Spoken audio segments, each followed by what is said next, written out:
Ich hatte kurz Angst gehabt, dass du Französisch redest. No way! Oui, oui, wawa. Wie Wawa. Oui, oui, wawa. Okamigawa. Tag 2. Hat er gesagt? Nein. Du musst nicht gesagt. So, perfekt. Ja, perfekt. Wir sind zurück, ich habe gut geschlafen, ich habe wieder Energie Yes. und wir sind vorher auf der Bühne gewesen. Jawohl. Gipfel. Ich habe die Heim mir am Donnerstag vor dem Festival, bevor ich da hingefahren bin, habe ich mir 3 zum Morgen parat gemacht, die in den Kühlschrank gestellt und das vorher nicht gegessen, darum habe ich jetzt gar keinen Hunger. Super. Kann man so machen. Weil ich habe gedacht, ich schaffe es wahrscheinlich nicht noch etwas reinzudrücken, wenn wir da ankommen, darum habe ich das schon im Voraus gemacht. Und vor allem, wir hatten einen tighten Zeitplan vor dem 10, vor dem Metal Servelat zum Morgen auf dem Festival, das offiziell auf dem Line-Up steht. Haben wir letztes Mal auch schon so einen tighten Zeitplan gehabt? Ich habe gefunden, wir haben wie mehr Zeit gehabt, weil wir sind etwa so um 9 Uhr eingetrudelt. Aber wir sind letztes Mal früher da gewesen, gell? Ja, so eine Viertelstunde früher.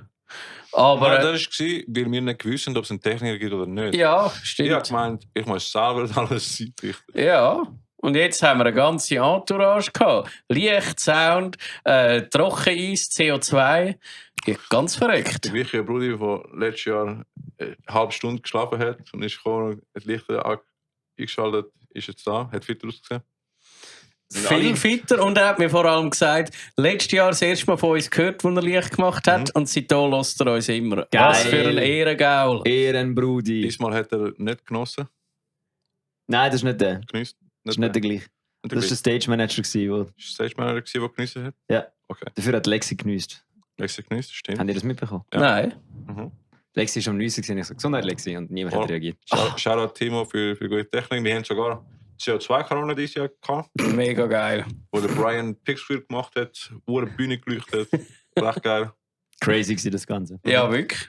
Und halt mega schön. Darum, wenn ihr jetzt zuerst die Folge hört sie fertig und hört nachher den Live-Podcast. Er war wirklich super Ich gewesen. muss wirklich fix einen Metal Server Backdrop machen. Ja, Ja, einfach so 2 Servalas, die sich kreuzen. Und so Cornichons nebendran. Oder was? Also so 2 Senftuben neben 2 Senftöpfe nebendran, damit es einfach aussieht wie 2 Schwerter, die sich. das wär's. 2 Pimmels. Ja. Wie KIZ mit dem Notenständer. Mhm. Mit Servalas. Mama. Ja, das Geilste, wo ich jemals durch einen Monitor-Speaker durchgehört habe, gehört heute Morgen, wo der Timo mit so einer sexy Morgenstimme das Gefühl hat, ey Bella, willst du einen Kaffee? Und ich nur so, hell yeah, Bruder. Das war so gut gewesen. Ich habe gerade 2 getrunken. Das war wirklich die Rettung gewesen. Mhm.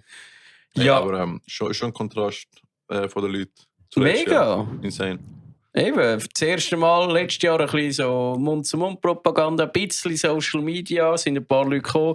Jetzt ist es offizieller Part vom Festival und tada, wir haben wirklich sehr viele Leute gekommen, die mit uns gemörgelt haben. Alles gut, Ricky? Ja, ich habe fast gemeint, ich habe den Verlobungsring verloren. Ui. Ja, ich meine, ich kann sie irgendwie beim PC.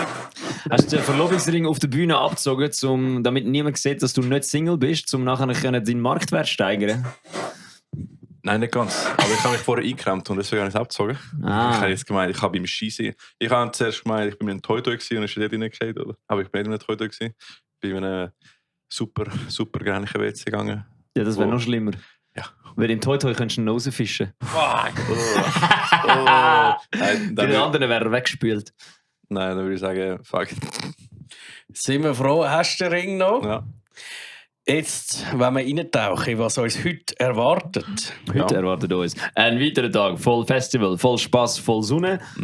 Ich bin jetzt schon gefickt. Ich bin aufgestanden mit einem leichten Kater, was fucking insane ist, weil ich habe keinen Tropfen Alkohol getrunken gestern. Ich habe, glaube ich, einen Schluck vom Rad aus dem Bier Ich gehabt. glaube, es ist wegen einfach Dehydration, oder? Ja, Dehydration ist ja bei mir auch nicht so gewesen. Ich habe die ganze Zeit meine Taylor Swift-Flasche Aber dabei ich glaube, gehabt. du hast wahrscheinlich mehr rausgeschwitzt als ich nicht getrunken. Mehr Output als Input. Ja, ja. Ja. Gut. Du, dein Kater ist hoffentlich wieder weg. Nicht? Immer noch ein bisschen Sturm im Kopf. Aber, apropos Sturm im Kopf, nachher gibt es eine Wucht auf der Bühne. Und zwar nach uns, Sounderia Intro, dürfen um 1:30 Lunar Ich freue mich Vortex. so hart. Wo ich die ganze Zeit mit V geschrieben habe, einfach, dass es mehr evil tönt. True Turnstile. Lunar Vortex. Ja. Luvener Vortex. Nein, Vortex eben nicht, weil 2 V hintereinander wäre sau verwirrend. Aber da gibt es kein U. Eben, aber so O. Hast du das Meme nie gesehen? Von wegen, Oh, jede moderne Metalcore-Band. Ja, ich meine, Das schon A ist jetzt ein V. Ist nicht das O wie der Das Fjord U ist jetzt ein V. Das O ist jetzt ein V. Aha, nein, Das V ist jetzt ein V. das habe ich nicht mitbekommen.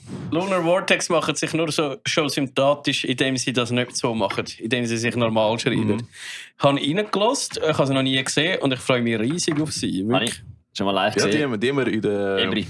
in der Auswahl gehabt von Best Releases von 2024. Ja, Stimmt. Mann. In der Top 10.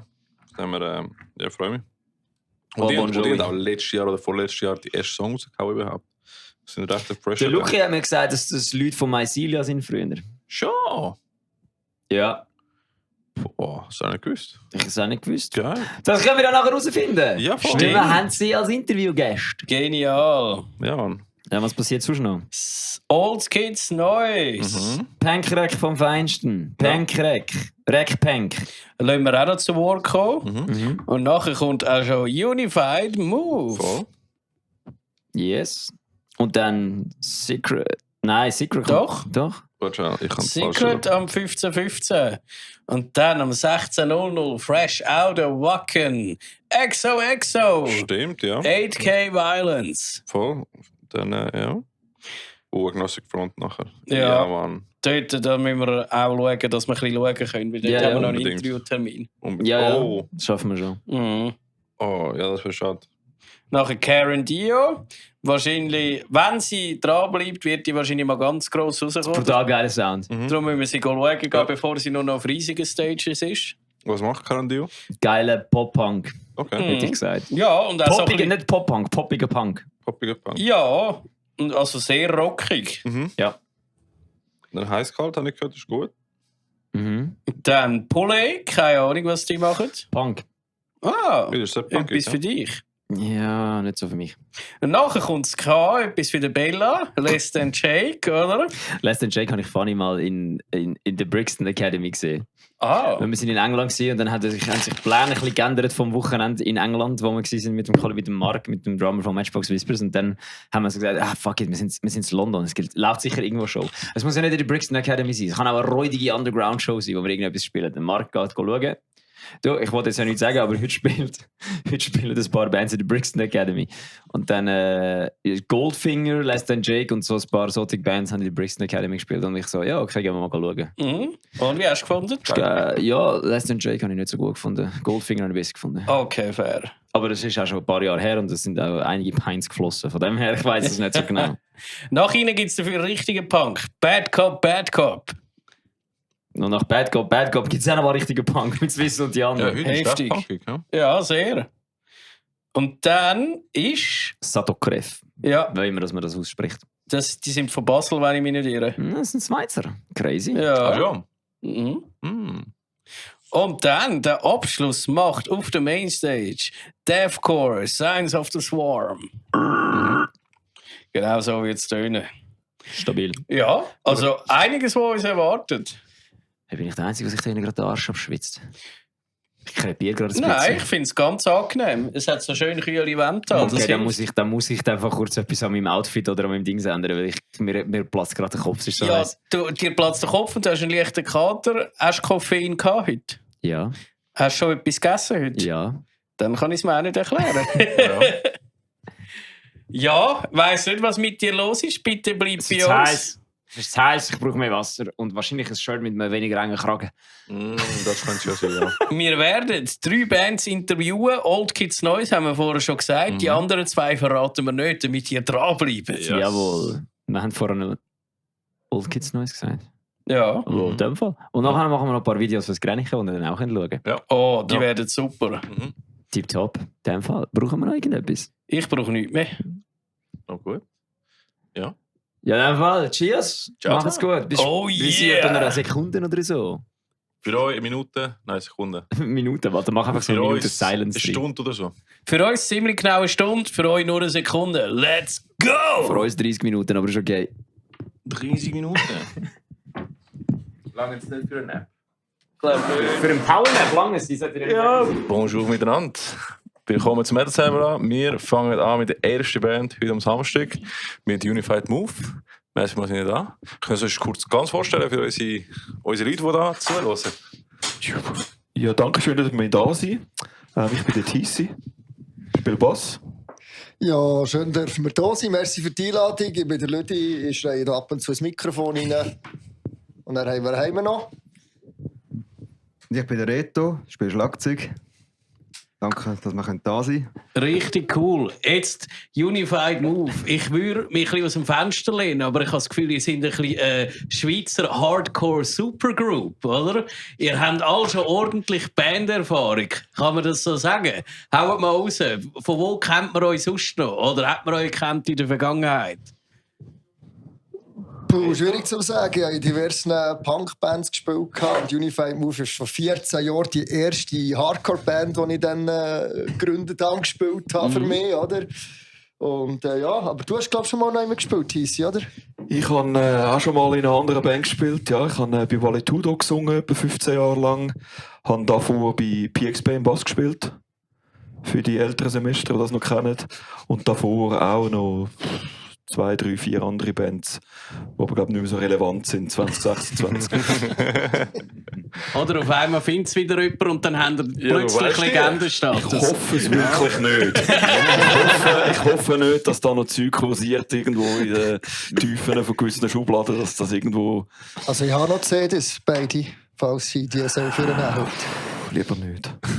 Da bin ich eben mega froh. Ich habe dem Nico da hinten mal eine von unseren alten CDs gegeben und der hat das jetzt zum Glück gewaschen. Von dem her, das ist gut. Ich kann es noch. Verdammt. Ja, und Reto, Ja, ich bin machst du so? Ja, ich bin seit bald jetzt 10 Jahren bei Haunted Like Thieves.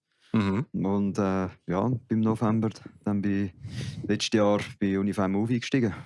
Und noch ganz viele andere Ja, Side-Projects. Coole Sachen. Also, und für alle, die sich fragen, wer ist der Reto, wo alle die Leute immer davon erzählen, der vor der Bühne steht und durchdreht, das ist der Reto. Wir haben ihn vor der Kamera.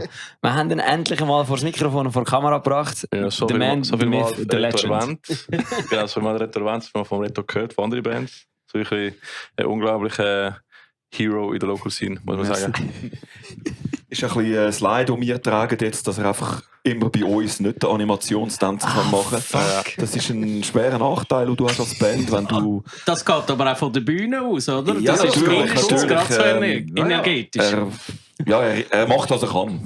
Ja. Um das Loch stopfen. Ja, voll. Das stimmt, das habe ich gar nicht überlegt. Das ist der Reto ist wahrscheinlich bei allen... Ja, du bist wahrscheinlich bei allen... Ja, du bist bei allen Bands vor der Bühne, außer bei deinen eigenen. Ja. Ist es so? Das ist crazy. Ja. Jetzt, du bist ja relativ neu bei dieser Band jetzt dabei. Wie ist es zum aktuellen Line-Up gekommen? Wie hat sich das zusammengefügt? Ja, durch den Gig im Bad Bonn-Düdingen am 4. August letztes Jahr. Da bin ich angefragt worden vom Lücko, als Session-Drummer einzusteigen. Ja, das zu machen. Und dann habe ich dort ausgeholfen, haben wir 3 Proben gehabt und das hat ziemlich gut geklappt. Das klingt nice, ja. Genau, und nach dieser Show gefunden, kann man behalten einfach, wir gehen einfach nicht mehr hin. Aber nicht mehr zurückgeben. Sehr gut, sehr gut. Wir haben wieder mal in klassischer Metal-Server-Manier etwa 17'000 Fragen übersprungen, die wir eigentlich zuerst erklären. Und zwar so Unified Move.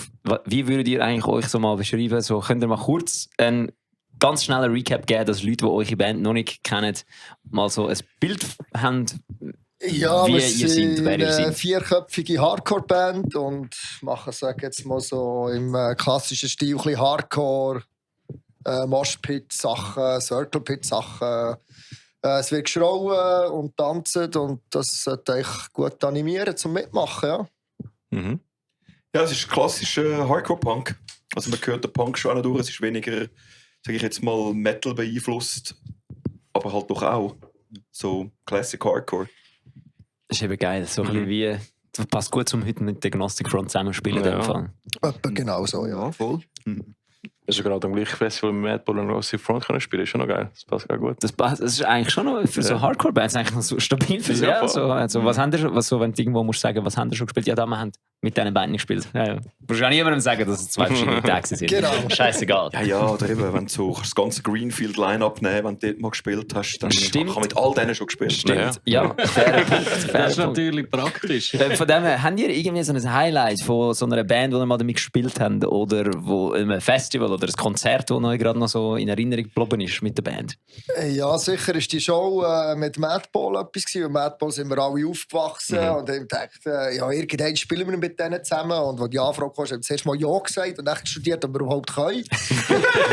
Ja, ist der so Und, eine? wir haben eben dann nicht kennen, weil unser Schlagzeuger in der Flitterwoche war. Und haben wir halt Express müssen suchen. Und 3 Bandproben später hat der Reto gespielt. Also das war am Madball-Konzert.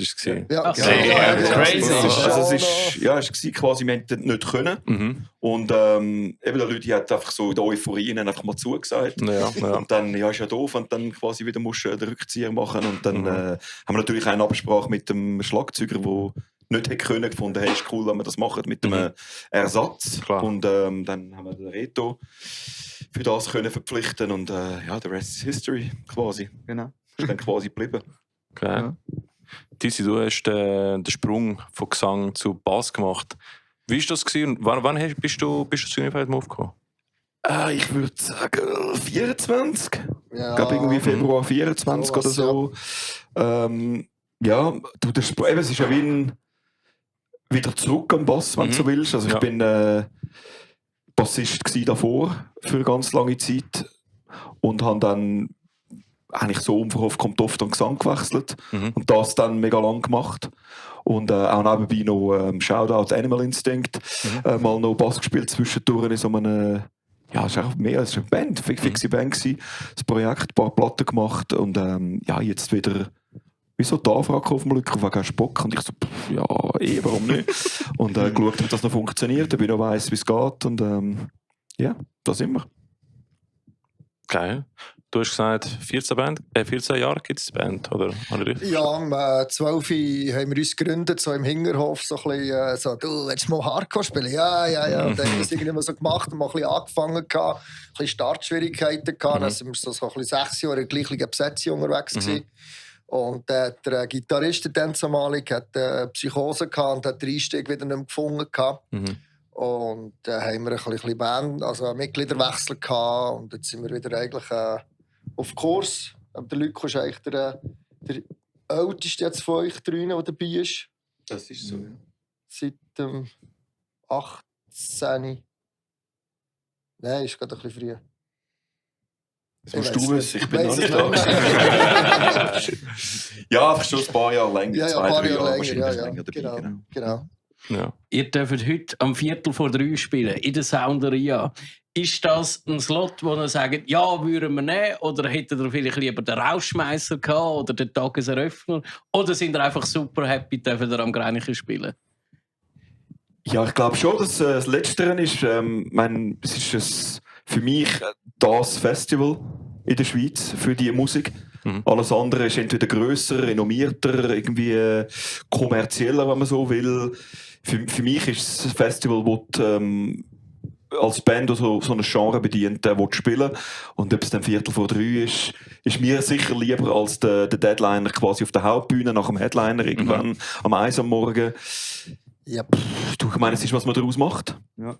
Definitiv. Genau. Das heisst, euer Ziel heute ist auch, die Leute bewegen, zum Tanzen animieren, nehme ich an, oder? 100%, ja. Ja, Genau. definitiv. Ja, so gestern haben wir vorher am Live-Podcast erzählt, aber Insanity 61 gestern als letzte Band haben es Huren gezeigt. Also wieder, normalerweise sind die Leute schon langsam am Schlafen, oder? Ja, und plötzlich genau. kommt einfach Hardcore-Energie, Two-Step, einfach wie es, als ob es 3 Uhr Nami wäre gerade, oder? Ja. Das muss ich sagen. Da hat Hardcore interessanterweise sehr gut gepasst am 12:30 am Morgen. Sie sind alle gerade ein bisschen aufgeweckt, bevor sie nachher sind schlafen. Genau. Ja, sie sind- So ein Ende mit einem Knall, das Ja, geht genau. auch vor 2 Jahren mal in Tudo. Es kann funktionieren, definitiv. Ja. Und ja, was passiert so aktuell bei Unified Move? Kommen neue Sachen bei euch? Ja, es ist momentan ein bisschen schwierig, weil eigentlich unser Gitarrist, eben der Luc, den wir heute schon mal 2-3 Mal erwähnt haben, der muss sich leider an einer Chemo unterziehen. Der ist heute auch leider nicht dabei. Sein Bruder ist eingesprungen für die angesagten Shows, die wir haben. Und mehr können wir momentan nicht sagen. Wir wissen nicht, wie lange das geht. Wir wünschen ihm natürlich die beste Gesundheit, oder? Und sobald er wieder fit ist, holen wir wieder etwas mit Plänen raus. Ja. Alright. Hey, ich wünsche dir nur das Beste in dem Fall. Ja. Okay. Gute Besserung. Ja, auf jeden Fall. Also wir machen es für ihn, auch heute und die Shows. Ja, wenn abdrucken, um ein bisschen Aufmerksamkeit auf das Thema lenken, ist ja wirklich eben allgegenwärtig. Und ja, darum kommen wir vorbei. Habt ihr das vorher gehört? Ja. Das wird höchstwahrscheinlich schwierig, aber ausser, ja gut, wobei wir haben noch 4 Stunden, Ricky. Habt ihr schon mal am Gränichen spielen? Ich nicht, nein, ich war immer noch als Gast da gewesen, jetzt das erste Mal hinter der oder auf der Bühne.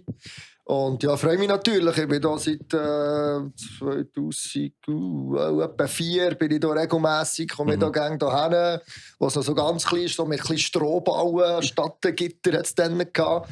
Und ja, freue mich natürlich, da zu sein. Das glaube ich. Jetzt mal wirklich umgekehrt selber auf der Bühne. Was war denn dein Lieblingserlebnis als Zuschauer da am Gränichen? Puh, das sind diverse. Also, es ist jedes Mal ein mega Fest hier. Also, es gibt nie ein Theater. Es ist wirklich, die Leute kommen wegen der Musik hierher.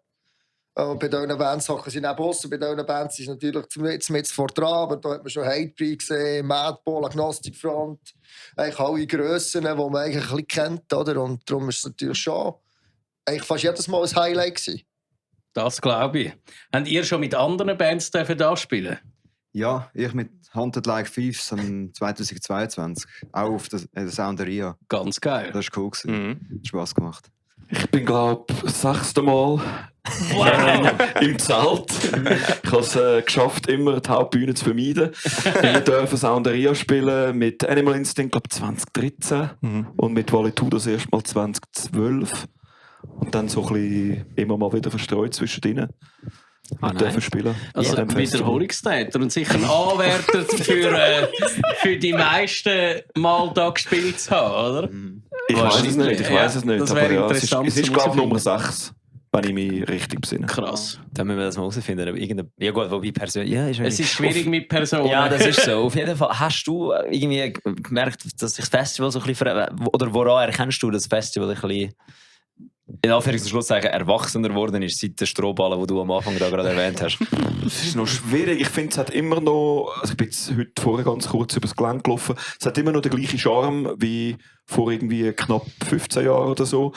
Es ist ein bisschen anders aufgebaut, das Ganze. Aber soviel ich weiss, ist es immer noch mit auf Helferbasis ganz viel aufgebaut, was mega cool ist. Dass die Leute auch, wo man auch sieht, die Leute halten dem Festival treu und kommen wieder. Also werden es wie gut behandelt und haben Spass bei dem, was sie da machen. Also ich kenne eigentlich nicht. Der einzige grosse Unterschied ist, dass es jetzt Barricade hat im Zelt, was es früher noch nicht gehabt hat. Und ja, das ist gleichzeitig ein bisschen schade natürlich, gerade für die Art von Musik, wie wir machen. Aber sonst, ich finde es mega cool. Es ist so eine familiäre Atmosphäre und es hat nach wie vor den DIY-Spirit. Obwohl es natürlich ein bisschen wächst und man Verbesserungen vornimmt und Veränderungen. Aber ich finde es sehr, sehr geil, ja. Ja, wir müssen die HC-Bands einfach mal am Donnerstag spielen lassen. Weil am Familienabend haben die Barrikaden noch nicht aufgestellt. Tops merken wir uns. Du hast Kinder, die Stage-Dive. Das wäre aber schon geil. Wieso nicht? So eine Horde Kinder, die so auf die Bühne säckeln und Stage-Dive. Das wäre schon... Ja, Das ist family-friendly so Martinez-Style, ja. oder? Ja, das ist sick. Was würdet ihr so als eure Haupteinflüsse in der Band oder für euch persönlich auch musikalisch gesehen? Ja, ich bin mit Punk aufgewachsen, schon aus kleinen Gröcken sind wir das eingeflossen. Das ist so ein bisschen von Deutsch-Punk beeinflusst. Toten Hosen hat man jahrelang abgefeiert, bis eben Hatebreed dort zwischen das ganze Madball, Agnostic Front und natürlich Schweizer Bands. Ja, Valetudo habe ich recht geil gefunden. Insanity finde ich auch stark. Und es gibt auch schon noch andere Bands, die wir irgendeinen Einfluss haben. Wir haben auch so kleine Touren gespielt mit Underground-Bands. Und dort war natürlich auch ein Einfluss von einer italienischen Hardcore-Band, die wir einfach kennen, die sonst niemand kennt und so. Es ist schon eigentlich durch die ganze Szene durch ein bisschen beeinflusst. Ja. Ja, also bei mir ist sicher ganz klar so der New York Hardcore. Sicko Fidal, Madball sind ganz grosse Namen bei mir, was mich beeinflusst hat. Terror ist ein grosser Einfluss auf mein musikalisches Tun. Ja, natürlich früher nicht, bevor diesen Bands halt irgendwelche alte Punk-Sachen. Das war sicher meine Einstiegsdroge gewesen. Genau, ein bisschen Deutsch-Punk habe ich sicher auch gestreift. Ja, so der Ecke. Das ist ja gut. Rita, willst du auch mitmachen? Ja, ja. Also, eben bei mir, ich komme eigentlich eher aus dem Metal und bin dann so durch Hunted Like Thieves so in den Hardcore reingekommen. Und bin dort querbeet, höre ich da Verschiedenes. Also, und ja, bei mir hat sich auch eine neue Welt so ein bisschen aufgetan. Nur das. Ja, und du bist ja wirklich vielseitig einsetzbar, oder? Über alle möglichen Musikstile, auch außerhalb vom Metal, HC und Punk, oder? Nicht schlecht. Also eine Allzweckwaffe, die er euch da an den Drums gesichert hat. Das auf jeden Fall. Ja. Das ist ein bisschen ein Wundergerät. Das heisst, der Reto braucht ein Schweizer Sackmesser, so ein Victorinox-Tattoo. Wer eigentlich ein Multitool ist. Herrlich, sehr gut. Aber dann hast du sicher müssen strategisch irgendwie finden, okay, wo passen so metalige Parts, wo musst du neue irgendwie HC oder punkige Parts einbauen.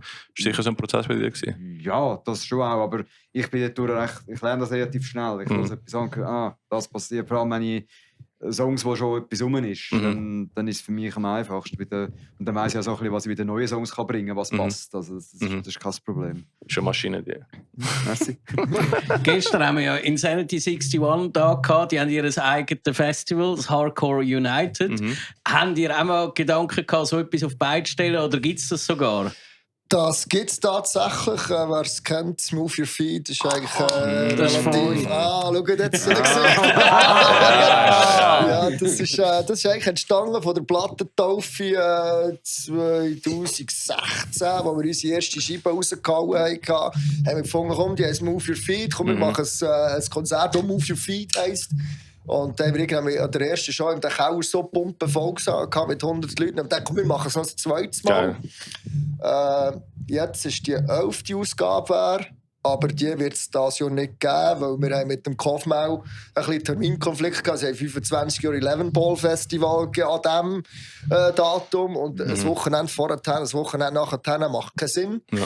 Und dann haben wir ein bisschen geschaut, was noch ein bisschen rum ist. Und dann plötzlich gesagt, ja, der 26.12. ist noch frei. Und er so, ja gut, dann ist Insanity Hardcore Festival. Okay, was machen wir? Und jetzt haben wir eigentlich dieses Jahr eigentlich kein Datum gefunden. Nächstes Jahr schauen wir dann weiter. Dann könnt ihr nächstes Jahr einen Zweitagger machen, oder? Zeitlang hat es sogar 2 Tage gegeben. Nice. Geil. Sehr gut. Ja, was ist so das Highlight an den Move Your Feet Festivals dort? Hast du dort irgendetwas, das du so rauskristallisieren kannst? Ja, alle waren lustig. Es war am Anfang so richtig DIY, so mit so Kassen selber machen, selber kochen. Das war sehr intensiv und interessant, selber gemischt und alle Bands geholt. Und dann haben wir mal das Catering abgegeben, wir haben mal Kassen abgegeben und dann sind die Bands ein bisschen grösser geworden. Wir haben Born From Pain haben wir gehabt. Das war sicher ganz super oben. Sind wir dort? Ist das wo wir waren? Ich glaube, ihr seid dann, wo Days of Ruin gespielt hat, mit My Terror am Schloss, glaube ich. Wow. Ich habe eben mal Born From Pain im Dings gesehen. Im Kaufmann. Im Kaufmann. Ja. Und ihr sind, glaube ich, auch rum gewesen. Oder ist das einfach nur ein Band? Das ist schon der Neue, ja. Vor etwa 2 Jahren, 24 oder? Ja, ist nicht der Opener ist... wer war der Opener gewesen? Den gerade angefangen. Ja, sie haben, glaube ich, das erste Konzert gehabt. Die sind klein. Ja, genau. Das sind wir gesehen. Ja, das haben wir gesehen. Das ist geil gewesen. Yes. Das hat Spass gemacht. Das ist wirklich nice. Ja, voll. Das ist cool, wirklich. Cool oben gewesen. Und die Location ist auch geil. Ja, top. Mit dem Kaufmann haben wir es super bereicht gehabt. Ja. Sonst im Hardcore gibt es ja recht viel DIY-Spirit, was auch sehr schön ist. Habt ihr so neue Fähigkeiten oder neue Passions gefunden im DIY-Bereich, die ihr unerwartet gefunden habt? Ja, ich glaube, der Plan war mal, die neue CD selber zu machen. Ist eigentlich, der Lyko ist da eigentlich der sage jetzt das Mastermind dahinter. Jetzt haben wir einfach mal einen Song rausgehauen, der wirklich komplett DIY ist. Sonst haben wir eigentlich das Geld immer DIY gesammelt, kann mit anderen schon so 1 Million bekommt, oder? Und haben nachher ein Studio dementsprechend gezahlt, oder? Aber jetzt das mal, jetzt mal komplett DIY, also auf einen Song jetzt auf draussen. Ja, genau. Ja, und dort habe ich Schlagzeug in meinem Raum aufgenommen. Genial. Peace of Mind, wo draußen ist seit dem Mai, April, glaube ich. Ja. Im April ist der rausgekommen. Genau. Das ist wäre gut, dann nutzt du eben auch für deine Drum-Performances und so, gell? Ja, Ja. habe ich auch etwas draussen. Das ist auch ein Superpower, ein Drummer, der sich selber aufnehmen kann. Das ist... Ja, Das ist nicht ohne. also Ja, es ist sehr viel wert. Also Ja. ich meine, es ist schnell gemacht und eben selber erledigt, das sind Spuren. Ja. Und dann kannst du weitermachen. Von dem her, das ist sehr hilfreich, wenn jemand das selber machen kann, auf jeden Fall. Ja, ich habe das vor 10 Jahren habe ich das eben angefangen mit Drumcovers und so, dann mit mehreren Mikrofonen aufzunehmen. Und ja, hat sich entwickelt. Ja. Und es funktioniert, ja. Ich hätte noch eine Frage, die ich stellen will. Und zwar habe ich gestern erfahren, dass es in der HC-Szene ein bisschen zum guten Ton gehört, dass man den Bandnamen nach einem Song von einer Band benennt, die man geil findet. Ist das bei euch auch der Fall? Oder was ist die Geschichte von eurem Bandnamen? Brian, das ist Interessant für dich, Tissi, oder? Genau, das ist eine Frage, die stellen wir dir einfach mal nicht, sondern nur denen 2, die gar nicht dabei Ja, waren. red doch, du kannst dich mal dazu wissen, oder nicht? Keine Ahnung. Ja, das ist eine gute Frage. Wir haben relativ lange gehadert mit dem Bandnamen «Nothing to lose». Irgendetwas, es muss etwas Gutes sein, etwas Positives, etwas, das verstärkt, oder?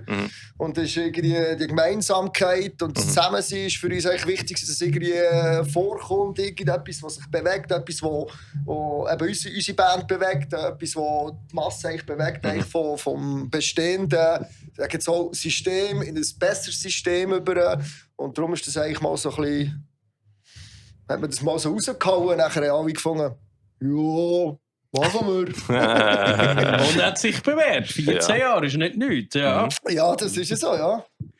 Coole Sache. Ich habe meine Frage gestellt. Ja, ich glaube auch. Ich bedanke mich herzlich Ja. bei euch.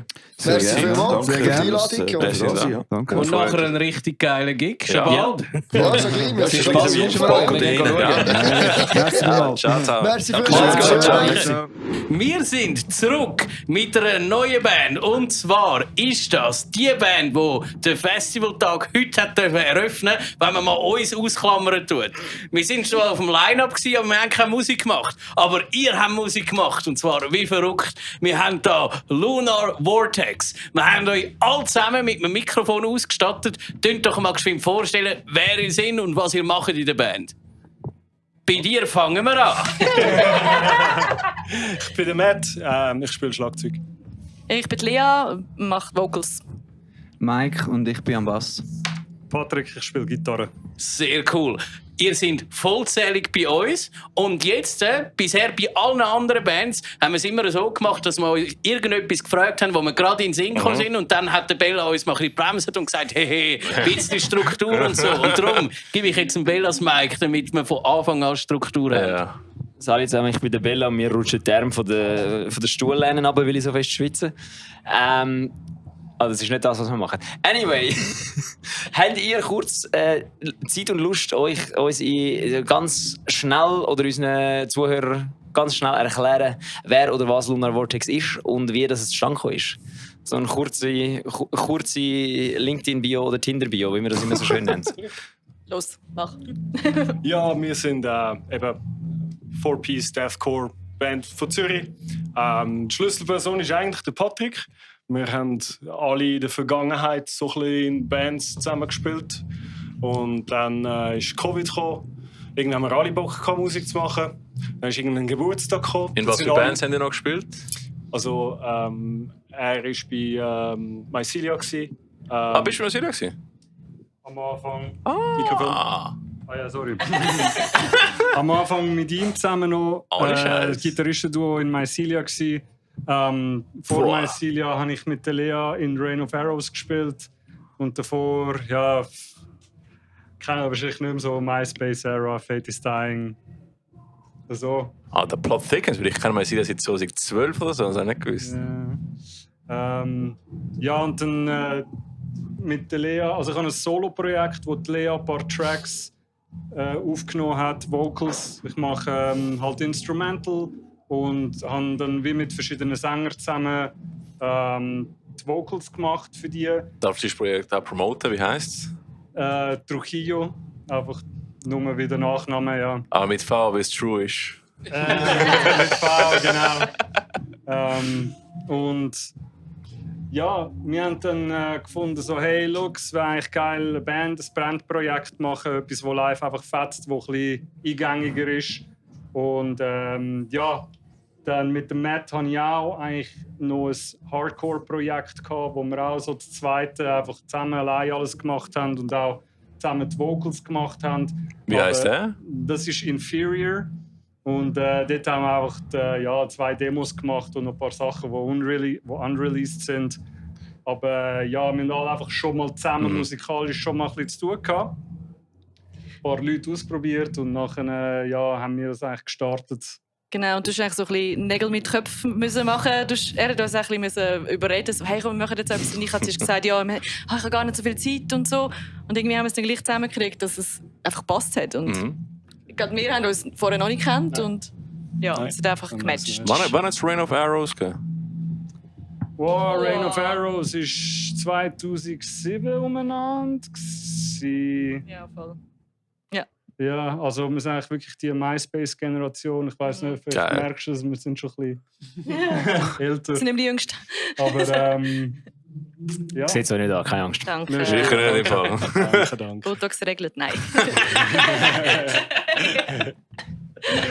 Noch nicht. Es kommt dann noch, gell? Irgendwann müssen wir. Never say never. Auf jeden Fall haben wir dann gefunden, let's go, let's do this. Einen Monat später sind wir dann im Proberaum und angefangen Tracks zu schreiben. Ein Jahr später die Promo rausgehauen, dann im gleichen Jahr im Herbst die EP. Und dann letztes Jahr ein Single mit einem Musikvideo. Und ja, es wird langsam wieder Zeit, mal etwas zu droppen. Und das werden wir wahrscheinlich auch gegen Ende Jahr. Das heisst, euch gibt es jetzt knapp 3 Jahre, wenn ich richtig mitgerechnet habe. Coole Sache. Ihr habt, glaube ich, schon mal im Ebri gespielt und jetzt heute am Grenchen. Aber so generell habt ihr schon einen Haufen Gigs gehabt. Ich muss ehrlich sagen, ich habe euch nicht auf dem Radar gehabt, bis ich die Bands ausgecheckt habe, die das Wochenende spielen. Das ist doch super. Ich glaube, das war der 5. Gig gewesen, so. Und mit Abstand der grösste. Also wir haben wirklich 2-mal im Ebrietas gespielt und nochmal 2-mal in so kleineren Locations und heute zum ersten Mal so ein bisschen. Ja, aber oben eigentlich als 5. Gig ist schon... Das ist heftig. Wie hat es sich angefühlt? Geil. Geil, holy shit. Das können wir gerne. Irgendwie schon nice, überhaupt können sich ein bisschen zu bewegen auf der Bühne, weil wir sind bis jetzt wirklich immer so ein bisschen... Ja, das kannst du im Ebri nicht. Und es war so voll frei gewesen. Und wir sind sehr dankbar, weil eben wir sind eigentlich als Anfangs- oder eigentlich Ende Teenage-Zeit selber viel dahin gekommen, haben unsere Helden gesehen von der Metalcore-Zeit, so die Caliban, Heaven Shall Burn, Voll. so die Ära, wo Cataract und so auf der Bühne gestanden sind. Und ja, jetzt selber auf der Bühne zu stehen, ist einfach eine Ehre.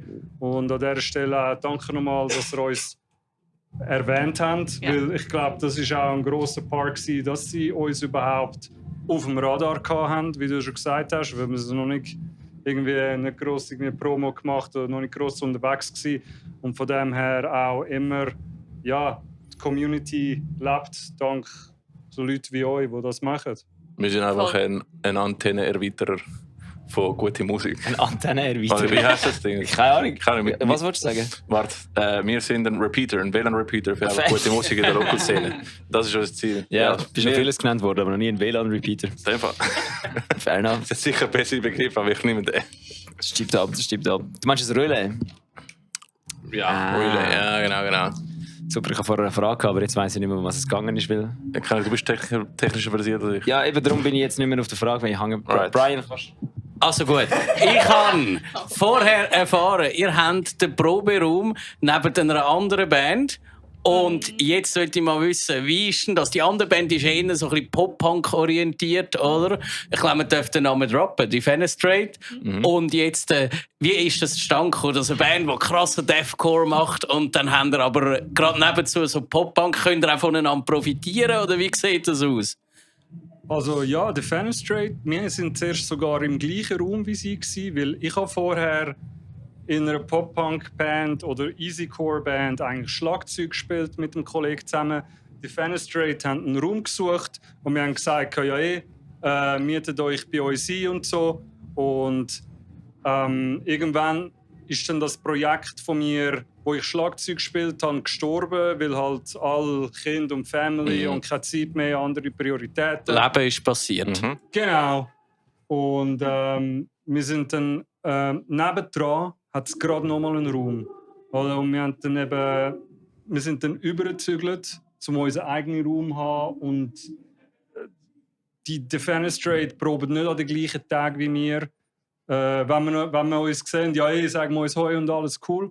Aber ja... Ich glaube, sie haben uns einig gehört. Das hat sich doch mal ergeben. Einig hat es uns gekreuzt. Ja, dann sind sie zu uns übergekommen, wir sind dann zu ihnen über. Genau. Geil. Aber sie sind vor allem am Montag rum und wir sind dann... Genau. Ja. Wir schauen auch, dass wir, wenn wir Gesangsaufnahmen machen, dass wir dann nicht am Montag runtergehen. Aber ja. Dem nehmen wir auch auf im Studio, oder wie? Im Bandraum, sorry. Ja, wir machen alles eigentlich DIY, nehmen unsere Vocalaufnahmen in unserem Raum auf und so. Voll. Und haben ihr auch den Crimson auch selber gemischt und gemastert? Oder? Ja, krass, dann gut. Und was sind das so für Influences in der Band, oder persönlich, jeder von euch? Ich glaube, mega unterschiedlich. Fangen wir an. Ja, ich bin sehr wahrscheinlich der ein bisschen abdingselt von den Core Kiddies, weil ich bin mehr so ein bisschen im Death Metal gewesen. Aber jetzt ich halt mit dem modernen Metal und so, ich denke es schon. Ist cool. Ja. Aber was sind so ein paar Künstler, wo du gerne Inspiration... Also ich gehe hart mit Slam, Development, solche Sachen, Cranium. Das ist, aber dann auch die so ein bisschen mehr am Rebeln sind, Guttural Secret. Was sind deine Gedanken zum Neo-Slam mit Peeling Flash? Peeling Flash ist super, also vor allem live haben sie mich recht weggehauen. Aber ist natürlich klar, du hast eine riesige Menge an Bands, die jetzt geflutet, die so ein bisschen sehr ähnlich tönen, die so ein bisschen reinkommen. Ich glaube, es ist schon relativ schwierig, als solche Band abzuheben. Und ich glaube, Peeling Flash hat das mit ihren Samples von diesen ganzen Memphis-Rap-Sachen hat das, glaube ich, relativ gut können aufgreifen. Wahrscheinlich sind sie auch so ein bisschen Pioniere, weil wenn jetzt los ist, hörst du immer mehr, die auch anfangen, irgendwelche Samples zu drin. Wenn es nicht Peeling Flash würde ich auch kein Slam hören. Aber ich höre bis jetzt nur Peeling Flash. Du musst mir noch wieder die Band zeigen. Ja, du, es gibt einen Haufen. Cranium und Devourment sind zwei super Beispiele. Devourment ist OG Slam. Das ist ein Slam, Grindcore, Gore-Grind-Experte. Ja, also bei euch, ihr macht ja nicht Slam, wirklich nicht. Aber man hört raus, wie ihr einmal, was andere Deathcore-Bands nicht machen. Ihr tut einmal ein Tempo rausnehmen und macht das Gleiche, einfach heavier. Genau. Und das ist wirklich so die Handschrift von Devourment. Mir hat das extrem gefallen. Genau. Ist das in dem Fall ein bisschen das, was du da reinbringst ins Songwriting? Ich glaube schon. Also, wenn du natürlich live spielst, findest du dich auch, mach's noch ein bisschen langsam. So von dem her, ja, doch, machen wir gern. Das sind so die Teabagging-Momente, wo du ja, und es funktioniert halt auch. Do the same thing, but slower. Alle lieben es. Ganz genau. Ja. Hey, ich stehe auf möglichst stumpfen, grusigen Deathcore so ein bisschen. Ich bin halt jemand, wo... Also mich interessiert es extrem, wie so vocalmäßig gesungen wird halt.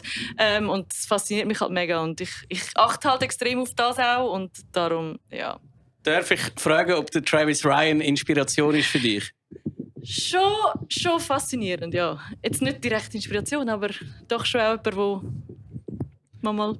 Habe ich gedacht. So, eben, es ist so ein bisschen entweder Will Ramos oder ich meine, Travis Ryan hat einfach das gemacht, was Will Ramos gemacht hat, bevor Travis Ryan? Der von Cattle Decapitation. Er hat das Gleiche gemacht, einfach viel früher, bevor wir viral gehen mit so Zeug, oder?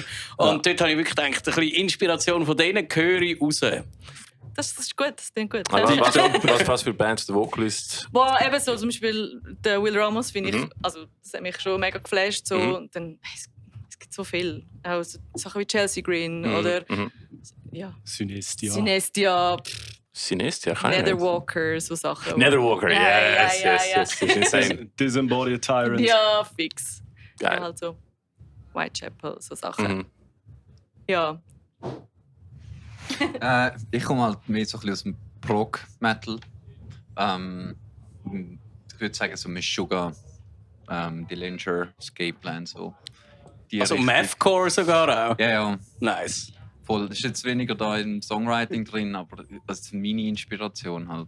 Also bei dir Mike hätte ja nicht erzählt, dass er ja bei MySeria dabei ist. Eben. Ich muss vielleicht noch schnell sagen, ich helfe da aus bei Luna Vortex. Vor 2-3 Monaten Bescheid bekommen, dass der Bassist, dass sie jemanden brauchen, der aushilft. Shoutout an Pat. Genau. An dieser Stelle. Geiles Sicht. Ich habe gerade gedacht, du bist eigentlich bei MySeria ein bisschen mehr auf deine Kosten gekommen, als das, was du... Ja, MySeria spielt halt Gitarre. Ja. Und jetzt da habe ich am Bass ausgeholfen. Und darum, das ist echt eine Freude, am Bass spielen. Ich weiss nicht, ich habe zweimal MySeria gesehen, aber das erste Mal war in Horgen. Ich weiss nicht, ob ihr dort noch dabei seid, wo der Lucky gesungen hat. Nein. Okay, und dort ist irgendjemand auf die Idee gekommen, ich war es nicht, aber ich habe mitgemacht, zum Slayer rufen während MySeria. Und jemand ist dann unglaublich hässig geworden, weil das halt so absolut anspruchsloser Sound ist und irgendwie der Bassist und der Gitarrist von ihnen hat das ganz fest im falschen Hals bekommen. Das kann schon ich sein, ja. Also ich bin der einzige Gitarrist dort. Also, ja. Ja, also, wie heisst der Bassist? Eugen? Der oder? Eugen, ja. ja. Ich glaube, es war eben er. Ah, Aber das kann behaupte, sein. Ja, ist dann natürlich. tut mir leid, wenn ich nicht irgendjemanden offended habe. Ich liebe halt Slayer, aber ich habe gerne proggy-Sachen zwischendurch. Ja, bei mir ist es auch eigentlich so alles, was Deathcore und Chant ist und ja, die Proggy-Schiene und auch Mathcore. Also ich würde sagen, vom Riffing her, grosse Inspiration ist Joshua Travis für mich von Tony Danza, Tap Dance Extravaganza und ja, nachher bei Immure und jetzt ja wieder Revival. Und auch so Sachen wie Frontierer und halt Meshuggah.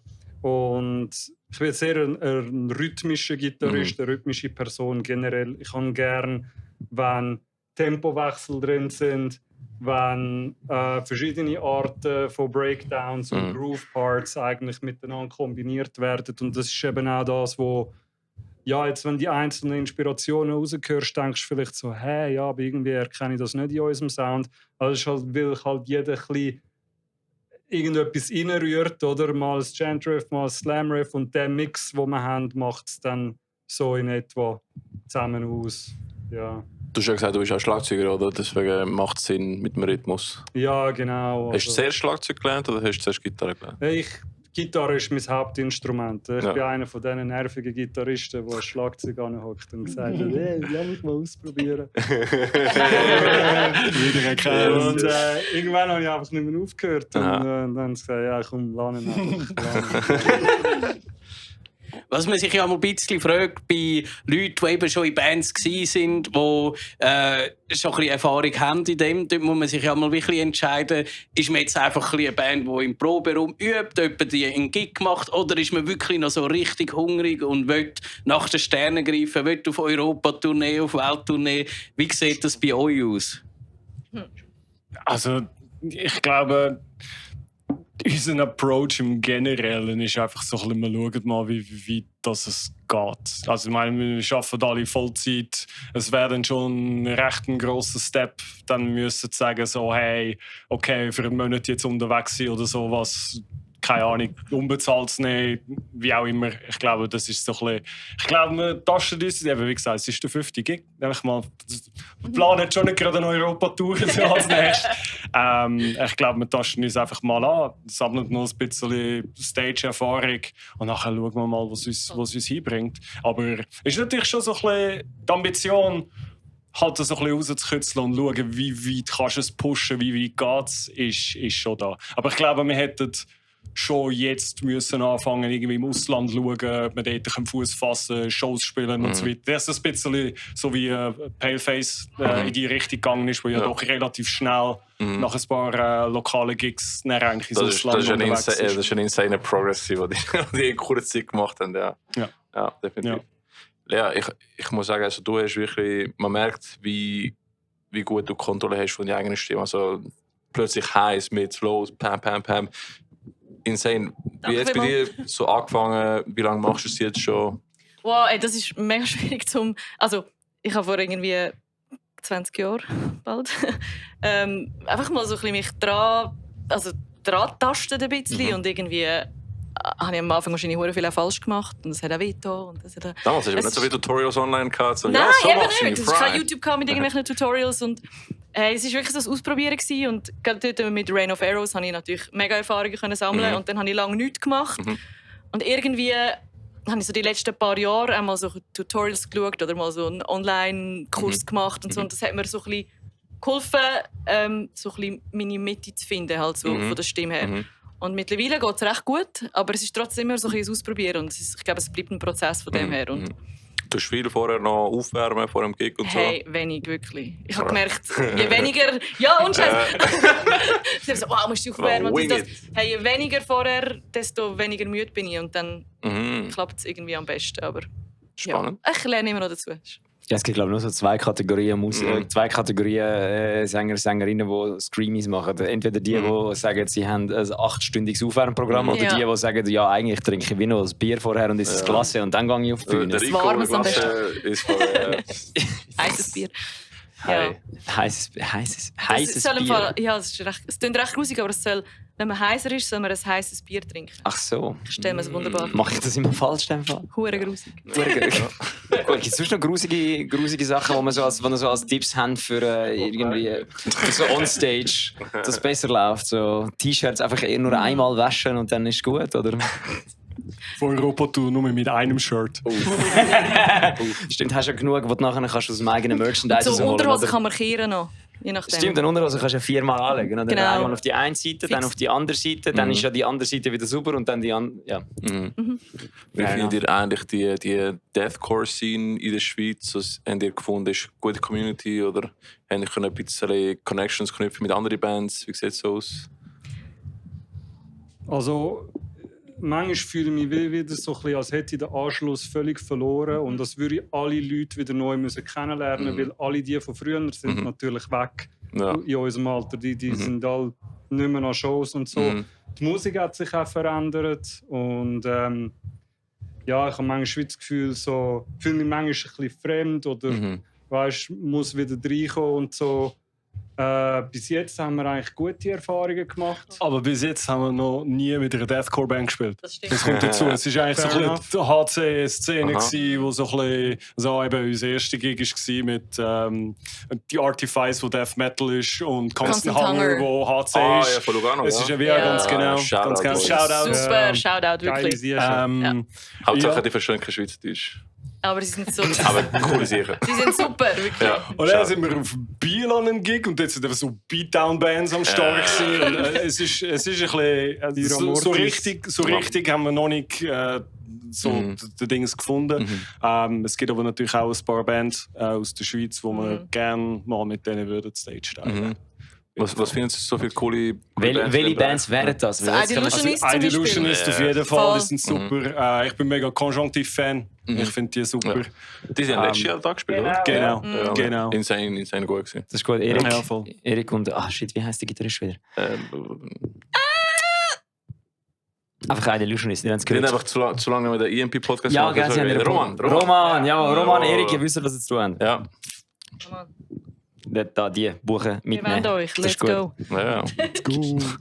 Es ist interessant, dass Sie sagen, dass ihr wenig mit Deathcore-Bands gespielt habt. Ich sehe auch oft so gemischte Line-Ups und ich glaube, es ist irgendwie inzwischen spielt irgendwie wirklich, sind nicht mehr so gespalten, dass ich eigentlich kann nur die Genre schauen, sondern es gibt so eine Death Metal Band, dann gibt es irgendwie Hardcore Band und dann gibt es eine Pop Punk Band vielleicht oder so. Oder? Das ist aber geil. Ja, ich liebe es. Wenn du einfach 14 Stunden lang am Tag den gleichen Breakdown hörst, denkst du irgendwann so, ja, langsam ist aber auch gut, hey, oder? Eben, das hat sein Vor- und sein Nachteil. Vielleicht siehst du eine Band, die dir gar nicht passt und findest, nein, das Genre voll nicht. Aber es macht es halt ein bisschen divers. Und du kannst ja neue Bands kennenlernen, was ja eigentlich auch super cool ist. So. Gerade bei den jungen Bands ist es ja mega Mode, dass man Beatdown macht oder wenn nicht Beatdown, dann halt irgendwie Slam. Und Deathcore ist mehr so langsam nicht mehr so in wie jetzt zum Beispiel 2014, 15 umeinander. Ist bei euch mal zur Debatte gestanden, wo ihr angefangen habt, wenn ihr ein bisschen etwas ausprobieren, richtig nur Slam machen und dafür mal vielleicht am Rock the Hell können spielen oder so? Oder habt ihr wie euren Stil von Anfang an gefunden eigentlich? Hey, wir wollen das eigentlich wie gar nicht unbedingt festlegen. Wir haben auch extrem lange überlegt, wie sollen wir unseren Stil überhaupt nennen. Gerade so für das Insta-Profil. Was sind wir jetzt eigentlich, oder? Und irgendwie wollen wir so wie offen behalten, dass wir das machen, was wir Bock haben, wo man findet, passt irgendwie für alle, passt auch zusammen. Ja. Ja, es ist ja ein guter Mix, weil man hat jetzt vorher bei euch gehört, die tun euch nicht auf etwas festlegen. Es ist nicht irgendwie so Deathcore, wie das Whitechapel macht, gar nicht. Wie ich schon vorher erwähnt habe, mit der Tempobremse, die wir einmal rein tun und andere Elemente, die reinfließen, finde ich ziemlich cool. Und ich kann nur sagen, weiter so. Es sind bald Releases, die anstehen. Also, wie sieht das aus? Ja, wir haben eigentlich ein paar Songs, wo wir daran gerade am Arbeiten sind. Und eben, es wäre cool, schaffen wir es bis Ende Jahr noch etwas zu droppen. Aber auch dort, so mit der ganzen Planung, haben wir gemerkt, man kann das ganze Jahr durchplanen. Es kommt so oder so anders. Dementsprechend, keine Ahnung, wenn wir da nicht irgendwie ein Datum setzen oder so.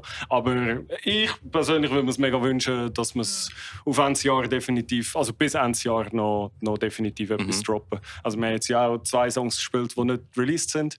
Das sind eigentlich die 2, die jetzt am nächsten schon fast fertig sind. Von dem her, ja. Das kriegen wir hin. Kriegen wir hin. Cool. Was ist so der Prozess von euch beim Songwriting? Tust du jammen? Tust du einen Song schreiben? Ja, wir treffen uns meistens bei mir und machen so ein bisschen Home-Recording-mäßig. Ja, ich als Gitarrist schreibe halt Riffs, oder? Und schaue mit dem Matt zusammen, der Beats spielt, dass das passt, dass es ja, und auch von der Struktur her, meistens hat der Matt schon irgendetwas im Kopf, wo er sagt, so, hey, ich will, dass der Track so und so anfängt. Wir fangen mit einem Breakdown, mit einem Slam oder was auch immer an. Und nachher kommt das. Und ich liefere einfach die gewünschten Riffs in dem Sinn.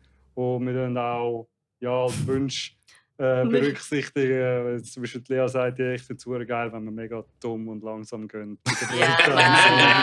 Und ja, mach mal so einen richtig langsam dummen. So richtig langsam. So einen dummen mit so viel Pause dazwischen und wo die Chinelle dazwischen gehörst und Cowbell. Und der Effekt und wo ewig nachhält und so. Und ja, ich glaube, wir tun immer also so ein bisschen zusammenhocken und dann jammen wir das Zeug raus. Vielleicht so in 1-2 Sitzungen pro Song. Nachher, unter Umständen nehme ich ein paar Riffs vielleicht neu auf, weil ich es ein bisschen schludrig eingespielt habe. Und nachher hat Lea das Instrumental und macht sich Gedanken zu den Lyrics, textet. Irgendwann nehmen wir dann die Vocals dazu auf. Währenddessen üben wir die Songs auch in der Probe. Und so eigentlich halt. Ja. Cubase sei Dank. Ja. Also ihr spielt auch schon Songs live, die ihr noch nicht fertig geschrieben habt. Merkt ihr in dem Fall, dass... Oder nicht noch nicht fertig geschrieben. Sie sind noch nicht fertig geschrieben, aber sie sind noch nicht aufgenommen. Das habe ich gemeint. Also doch. Genau. Doch, das sind aufgenommen. Es ist eigentlich noch nicht ganz so voll produced, sodass du kannst sagen... Habt ihr es amigs, dass ihr einen Song schon live gespielt habt und dann während dem Live-Spielen oder während dem Üben für zum Live-Spielen habt ihr irgendwie so das Gefühl, nee, da könnte man noch irgendetwas daran ändern und dann fließt das in den Song ein? Oder also ich glaube, wirklich geändert haben wir noch nichts, wo wir gespielt haben live. Nein, meistens haben wir eigentlich schon bei der Demo dann gemerkt, ob es gut wird funktionieren oder nicht. Es war mehr die Frage vom Umsetzen gewesen. Aber was schon vorkam, ist, wir haben schon Sachen gedroppt, wo wir gefunden haben, so, das passt irgendwie nicht so ins Repertoire. Voll. Haben wir noch Gigs geplant dieses Jahr? Hey, wir haben einen noch, wo wir, also ich glaube, das ist ziemlich offiziell, im November. Ja, ich glaube, wir haben es noch nicht veröffentlicht. Darum wir gehen es nicht auf Details. Okay. Exklusiv Metal Servola. Ihr hört es als Erste. Gig im November. Haut raus. Hey, wie heisst es? Ich weiß nicht mehr. Ich weiß es auch nicht. Also ich Soll glaube, ich es es ist auch noch kein Flyer und die anderen Bands sind, glaube ich, auch noch nicht fix. Von dem her, wir haben eigentlich nur das Datum. Wir halten euch auf dem Im November. Laufenden. Genau. 7. November. 7. 7. November. November. Schreib es auch auf, 7. November, Lunar Vortex. Wo, was? Und es ist nicht am Ende der Welt. Kommt noch irgendwo raus. Ja. Genau. Vielleicht ist es in Peru, vielleicht ist es in Kuala Lumpur, wer weiß. Vielleicht ist es der Start von der Europa-Tournee. Wer weiß. Genau. Von der Europatournee, die wir vorher gesagt haben. Macht es wahrscheinlich nicht. Fair enough. Genau. Bamboozled. Nein, hey, aber dann will ich sagen, danke vielmals, dass ihr da gewesen sind. Hey, merci Danke für die euch. Einladung. Ja, Mann. Danke vielmals. Hat Spass gemacht. Wir Ja. würden euch noch auf unser Freundschaftsbuch hören, mit der Kamera. Mit der, wie heisst die? Instax-Kamera. Syntax? Genau, einfach die selber das Foto. Die das Foto rauskommt. Yes. Und dann kommt das gut. Danke vielmals, hat Sehr Spass gemacht. schön. Danke euch. Merci, Und merci. viel Erfolg in der Zukunft. Danke. Wir sind live. Willkommen, Old Kids Neues. Ihr sind die ganze Band, vollzählig, Hammer. Erzählt mal für die, die uns nur hören und nicht sehen, wer sind ihr und was spielt ihr in der Band? Let's go. Wir sind All Kids Neues aus Aarau-Umgebung Und Gränichen. und Gränichen. Ah, muss man nicht schon erwähnen. Fricktal. Der Punk-Einfluss kommt aus dem Fricktal. Der Metal und der Hardcore aus Gränichen. Genau. Also mehr Local geht nicht. Jetzt gerne einmal mit Namen und Instrumenten, damit wir wissen, wer wir vor uns haben. Ich bin der Steff, ich spiele Gitarre bei All Kids Neues. Ich bin der Henny, spiele Bass, mache noch ein bisschen Backings. Ich bin der Simon, ich versuche zu singen. Ich bin der Pedro, auch Gitarre und im Henny sein Brütsch. Genau. Also auch Henny, ja. Grazi, Schlagzeug und einheimisch. Einheimisch? Ich will gerade schnell sagen, sein Vater, sein Urgroßvater hat hier am Tisch geklopft in den Beizen mit den Zähnen. Wow! Da ist ein Stuhl mit den Zähnen aufgelöpft und Schlangen den Kopf abbissen. So steht es im Altgränichen-Buch. Aber es ist witzig, by the way, weil ich Was komme aus dem stimmt, wissen Fricktal und mein Familienname im Fricktal ist auch Grazi. Also mein Großvater war auch der Grazi Fritz. Und es war recht lustig, als ich da zu diesen Dudes dazugekommen bin. So, das ist der Grazi. Ja, ich bin eigentlich auch ein bisschen Grazi, aber... Aber wir sind nicht verwandt. Wir sind nicht verwandt, nein. Okay. Grazi, du tust das ja gerade weiterziehen, das Erbe von deinem Urgroßvater. Du bist an dem Open Air kein Unbekannter in der Hawaii-Bar, ist das richtig? Korrekt, yes. Erzähl! Ja! Ich glaube, ich weiss nicht, ob wir da sagen. Ja, nein, es gibt Sachen, die möchte ich jetzt lieber nicht sagen. Das so. Du kannst ja Sachen sagen, wo vielleicht einem Kollegen passiert sind und nicht dir. Oder vielleicht Sachen, die er noch weiss überhaupt. Ja, da gibt es verschiedene Storys. Also eben Kollegen, die komplett verbrochen irgendwie auf einem Palettstoss dahin geendet sind. Oder eben halt nicht mehr so fest bekleidet. Und da schon zum Mittag um 2. Genau. Oder wo es von der Bar ab. Du redest von dir, oder? Ja, ganz, ja. Ich kann Hat's mich mal muss schnell gegeben. schieben, sonst sehen wir dich nicht im Fall. Warte, ich muss schnell hin. Also einfach alle normal weiterreden. Der Richie macht das. Ich habe hier auch noch einen Input-brennenden Rollstuhl, oder? Komm, du da schnell schildern. Es hat auch ganz lustige Gäste, wo zum Beispiel sagen wir schnell, wie heisst es? Schmurzfuß. Nein, nicht der Schmurzfuß. Mit dem B52. B52 mit Kalua, Baileys Directors Cup. Directors Cup mit Strohraum oben drauf. Haben wir mal eine Story gehabt mit einem Rollstuhlfahrer und seinem Kollegen und die sind dann in die Hawaii-Bar gekommen und die haben dann eben einen B52. Und bei mir war es halt immer so, ich mache keinen normalen B52 mit Guantro, sondern bei mir gibt es immer Directors Cut mit Strohraum. Ja. Und dann... Ja, der Kollege im Rollstuhl, der ist eigentlich schon... Ja, das war auch einer von diesen leicht Bekleideten. Also der war schon in der Unterhose. Geiles Sicht. Und nachher hat er sich dann beim B52, wir haben dann gesagt, der muss trinken, oder? Also das Röhrchen schnell abstecken und dann wirklich gerade ziehen, weil sonst verschmilzt er ja alles. Und dann hat sich das Grau ins Lippen verbrannt und der ganze B52 da auf seinem Körper und dann hat er den brennt im Rollstuhl. Das ist wirklich strange. Und ja, ich habe ja die Hawaii-Bar ein paar Jahre gemacht. Ja, nein, mehr als ein paar Jahre. Aber ja, jetzt bin ich raus und das ist auch gut so. Jetzt haben wir die jüngere Generation, die hier am Start ist. Und wird sicher auch noch ein paar Storys geben. Wie startet eigentlich Old Kids Neues als Projekt? Oder erzähl mal, ich nehme mal an, ihr habt sicher ein paar Projekte mal schon zusammen gemacht oder so. Erzähl mal die Grundgeschichte von euch als Personen sonst und nachher als Band zusammen, würde mich mega interessieren. Yes, da könnte ich gerade mal anfangen. Meine erste Band hatte ich mit dem Brüder zusammen. So mit 20. Und mit dem Steff zusammen. Dort war ich Sänger noch in ihrer Band. Nosebleed. Genau. Und nachher haben wir das eigentlich aufgehört und dann haben wir Angry Bastard angefangen. Das war so mehr Metal, ein bisschen Metalcore. Mit dem Grazi zusammen und mit dem Steff zusammen. Und der Padu hat bei Straight Nerve gespielt. Genau, die haben hier auch mal am Open Air gespielt. Zweimal, ne? Zweimal sogar. Was hat Straight Nerve gemacht für Musik? Metalcore würde ich sagen. So 0815 Dinge.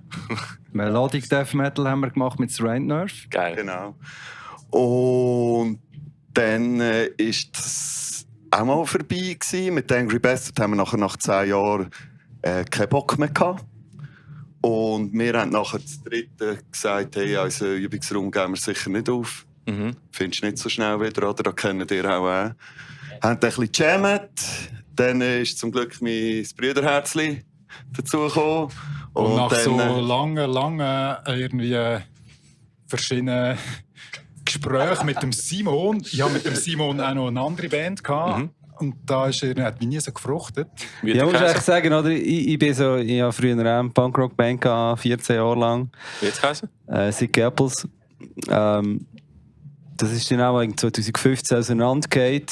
Und dann ist so Musik machen ein bisschen in den Hintergrund gerückt. Irgendwann habe ich dann ein bisschen über Frauengeschichten, also über... Nein, über unsere damaligen Frauen sind sehr nahe gewesen, ja, darum haben wir uns kennengelernt. Ja, und so ist der Simon irgendwann dann nicht zu uns gestoßen. Oh, ich komme nur, wenn ich Gitarre spielen kann. Das war echt schön. Ich hatte mit ihm ein Projekt gehabt, das ist dann versandet. Und nachher haben sie mich mal angefragt, so, ja, willst du auch kommen? Bin ich mal gegangen, ja, du darfst aber nur singen. Und ich habe bis dahin immer Gitarre gespielt und gesungen. Und so, ich singe nicht nur einfach, ich will auch noch Gitarre spielen. Das heisst, okay, du kannst nur kommen, wenn du nur singst. Dann habe ich gesagt, dann komme ich nicht. Und ich bin dann, glaube ich, das ist Corona gekommen und dann irgendwie, ich habe so ein Akustikprojekt gehabt und dann irgendwie gefunden, ich will wieder harte Musik machen. Und dann habe ich gefunden, okay, dann komme ich singen. Yeah! Aber so der Ursprung eigentlich ist ja auch gewesen, also nach Angry Bastard haben wir mal gesagt, komm, wir fangen wieder mal so ein bisschen an zu jammen. Und einfach so ein bisschen locker und ja, nicht gross, weisst irgendwie, ja, mit Aussicht auf Shows gar nicht, weisst. Also wirklich einfach ein bisschen jammen, Fun haben dran. Eben Herren im vorgeschrittenen Alter, oder? Und ja, sie sind immer so, als wären sie so alt. Und jetzt hat sich das aber irgendwie, also ja, es läuft jetzt recht gut, also es ist cool, wir haben ein paar Shows. Wir haben einen coolen Dude dazu gewonnen bei uns. Genau, mit dem Simon. Es ist halt auch ein bisschen schwierig, weil er nicht so Metal machen, mehr Punk, aber ich habe es jetzt immerhin geschafft, dass wir schon... ein Maiden-Songs. Ja. Ich habe wirklich sehr schwierig da gefunden, so Maiden, okay, ich mach's. Schon noch geil. Und das hat es auch heute in Setlist geschafft, oder? Ja, aber es war das letzte Mal, glaube ich. Das ist das letzte Mal, aber es ist gut auf jeden Fall. Schlecht ist es nicht gewesen. Also, wir könnten es wieder mal machen. Danke vielmals. Aber das heisst einfach, ihr seid nie quasi, also Old Kids Neues hat es schon von Anfang an gegeben. Es ist niemals so gewesen, dass ihr euch müssen umbenennen, weil ihr einfach nicht mehr 20 gewesen sind. Das stimmt top. Das ist doch Nein, ich meine, wir haben eigentlich erst so... immer alt. Ich meine, so richtig angefangen, mit mir jetzt zumindest, haben wir, glaube ich, 2023. Und sie haben halt viel schon so ein bisschen Instrumental-Songs gehabt. Ich bin dann zugekommen, ja, okay, musst singen, ja, mach mal. Und dann ist eins nach dem anderen gekommen. Songs geschrieben und das ist geil. Vielleicht noch zum Namen, wir haben immer den Chat in dem Unterbruch gehabt, im Jam-Session. von New Noise, von Refused und irgendwie so ist es zu dem Namen gekommen. Wir haben schon mal da im Podcast gehört, jetzt am Weekend, dass auch gut, das war im Grindcore-Bereich, oder? Dass Leute meistens so Namen also Bandnamen aus Songnamen von anderen Bands nehmen. Wir haben einfach so etwa ähnlich gemacht. Genau, weil wir ja denken, so können wir uns nicht nennen, oder? Und da der Grazi im Rückenweh hat und ich, ja, sind wir echt angekommen. Also ich finde es zum Beispiel für mich persönlich schon recht ein Fortschritt, weil vorher war es Sick Apples, so ein Nachopferung damals an Limp Bizkit. Wo irgendwie unser Drummer hat Limp Bizkit geil gefunden. Und er hat das irgendwie eine Woche, bevor ich dazugekommen bin, hat er die Band gegründet. Bei 14, 15. Und dann gefunden, wie heisst es jetzt so, ja. Also ist dann Sick Apples ein Song von Limp Bizkit, oder was? Nein, aber weißt du, wegen dem S. Es ist ja so kranke Äpfel und noch das S drin, Z drin, sorry. Gut. Nicht das S. Gut, schon schlimmere Bandnamen gehört wie der, ganz ehrlich. Ja, aber vielleicht, also, ich meine, wir könnten uns ja auch statt Old Kids Noise, könnten wir uns ja Bald Kids Noise nennen. Übrigens für Leute, die jetzt vielleicht genau zugelassen haben im All Kids Song, im letzten Refrain, das letzte Mal We Are the All Kids, mache ich immer We Are also die Bald Kids. Also ich glaube gut. Checkt es jetzt nicht. Du könntest auch mitmachen. Ja, genau. Wir sind Teil von der Crew jetzt. Ricky ist eher Mitglied von der Band. Absolut, ja. Nein, und was sind so für Einfluss in der Band aktuell? Was hört ihr so, wo ihr inspiriert zum Musik machen? Ja. Ich höre nur Fjord. Seit 3 Jahren höre ich nur Fjord. Geile Sorry. Ich natürlich höre auch sehr gerne Fjord. Ich höre gerne HC-Bands, halt noch ein bisschen in der Oldschoolig. Was für Bands so? Sache. Gerade etwas herausgefunden letzte Woche, Pieces by Piece. Finde ich voll geil. Das war irgendwie so eine Terror-Band. Geil. Ja, ein bisschen der Oldschool-Shit. Finden aber die neuen Melodic Hardcore-Bands wie Taoist geil. Und gehe gerne auch an viele so Shows von den jüngeren Leuten und es ist verdammt geil, wie sich der HC weiter bewegt und abgeht im Moment hier in der Schweiz. Ja, ich bin halt aufgewachsen mit so typischem West Coast Punkrock. NoFX, Lagwagon, No Use. Hey, dann irgendwann so ein bisschen weiterentwickelt, so, vor allem so Boys It's Fire, Trice sind absolut riesige Bands für mich, die mich auch musikalisch recht beeinflusst haben, ja. Ja. Du schau auf dein T-Shirt, Mann. Wo ist John Crowbar? Punkrock finde ich auch geil, wir machen es ja selber, aber ich höre auch gerne so 80er Metal oder ja, so wie Dio oder Judas Priest, da lassen wir ja auch gerne, oder? Also noch vor den 80er sogar, ja. Ja, sicher. Ja, wir haben jetzt Maiden-Cover schnell angespielt, super gewesen.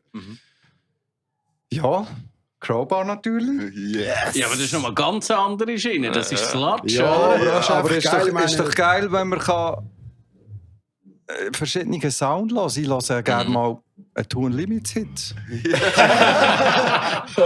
Ja, super. Wer schon nicht? Ja, wer schon? Ja. Ja, also bei mir hat es eigentlich ganz klassisch angefangen, so Anfangs 90er mit so ein bisschen Metallica und Guns N' Roses und Mötley Crüe und ja, nachher ist dann so ein bisschen die härtere Gangart gekommen mit Slayer. Durch das hat es dann auch so mit meinen ersten Bands angefangen, wirklich mit ein bisschen härteren Gangart. Und Punkrock war für mich auch immer so ein Ding gewesen. Wir hatten eine riesige Skater-Szene hier zu Gränichen, hier zum Mols. Und dort ist auch eben Lagwagon, No Use, auf und ab. Hat es einen Skatepark in Gränichen gegeben? Das gehört. Ja, nein, im Park so nicht. Aber es hat, ja, wir sind viele Fahrer auch, aber bei der Schule hast du gut skaten. Da hat es wirklich viele so Spots gehabt. Und ja, eben als die ganze Geschichte noch Fanedal und ja, ihr wisst ja selber. Und dann war wieder so ein bisschen die härtere Schiene mit Unearth, mit Killswitch, mit ja, all das Zeug halt. Und irgendwann habe ich einfach keinen Bock mehr gehabt, wo wir die Angries aufgelöst haben. habe ich einfach keinen Bock mehr auf Metal. Ich habe keinen Bock mehr gehabt. Und ich wollte Back to the Roots wirklich wieder ein bisschen Punkrock machen, weil da kann ich immer hören. Das macht gute Laune und ja.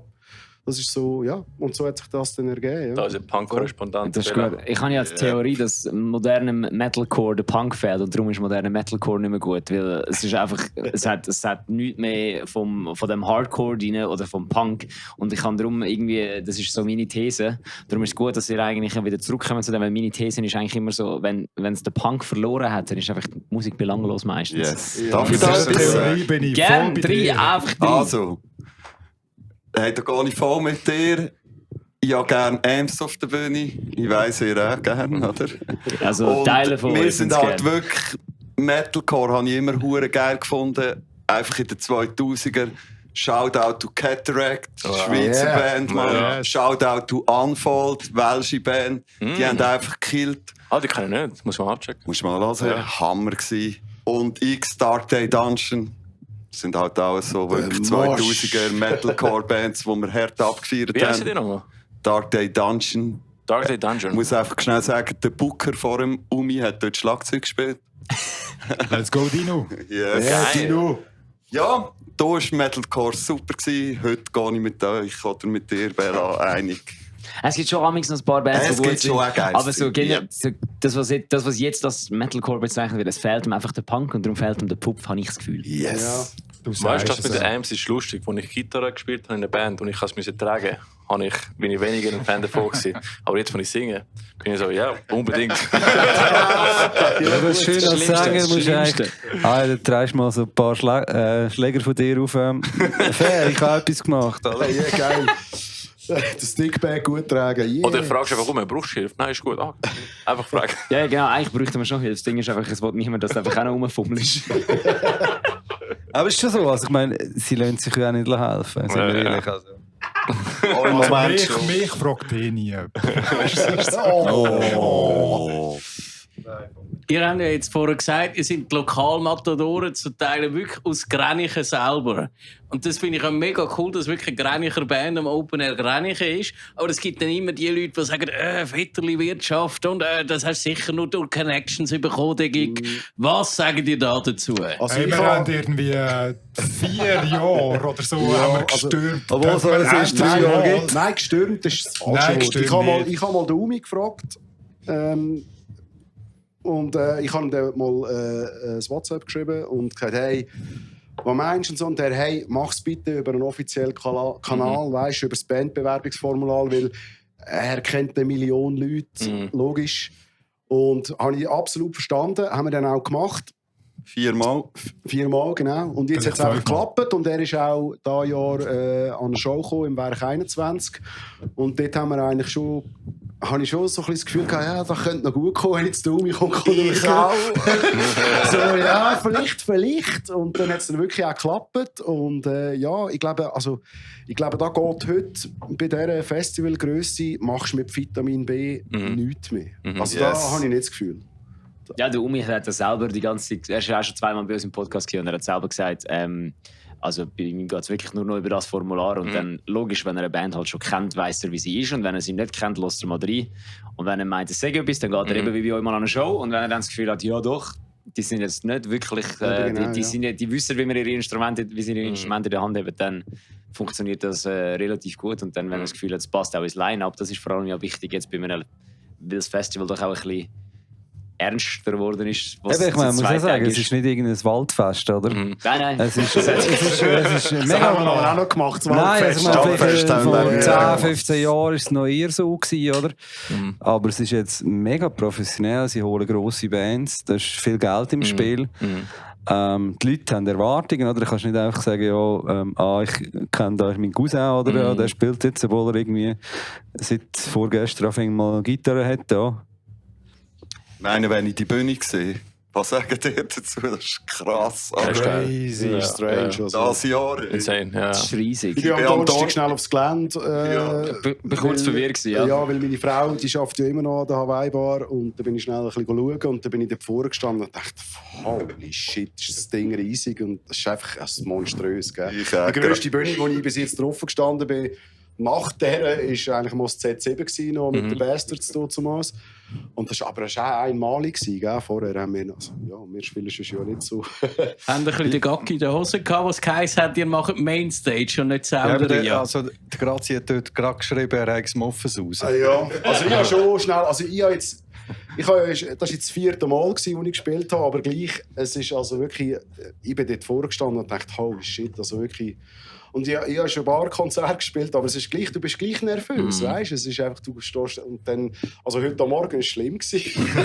Ich muss schon sagen, eigentlich, wir haben ja natürlich wegen Sommerferien und so, haben wir natürlich die Bandprobe wieder mal ein bisschen die sind suboptimal geplant, ja. oder? Das heisst, wir haben diese Woche am Dienstag Mittwoch geprobt.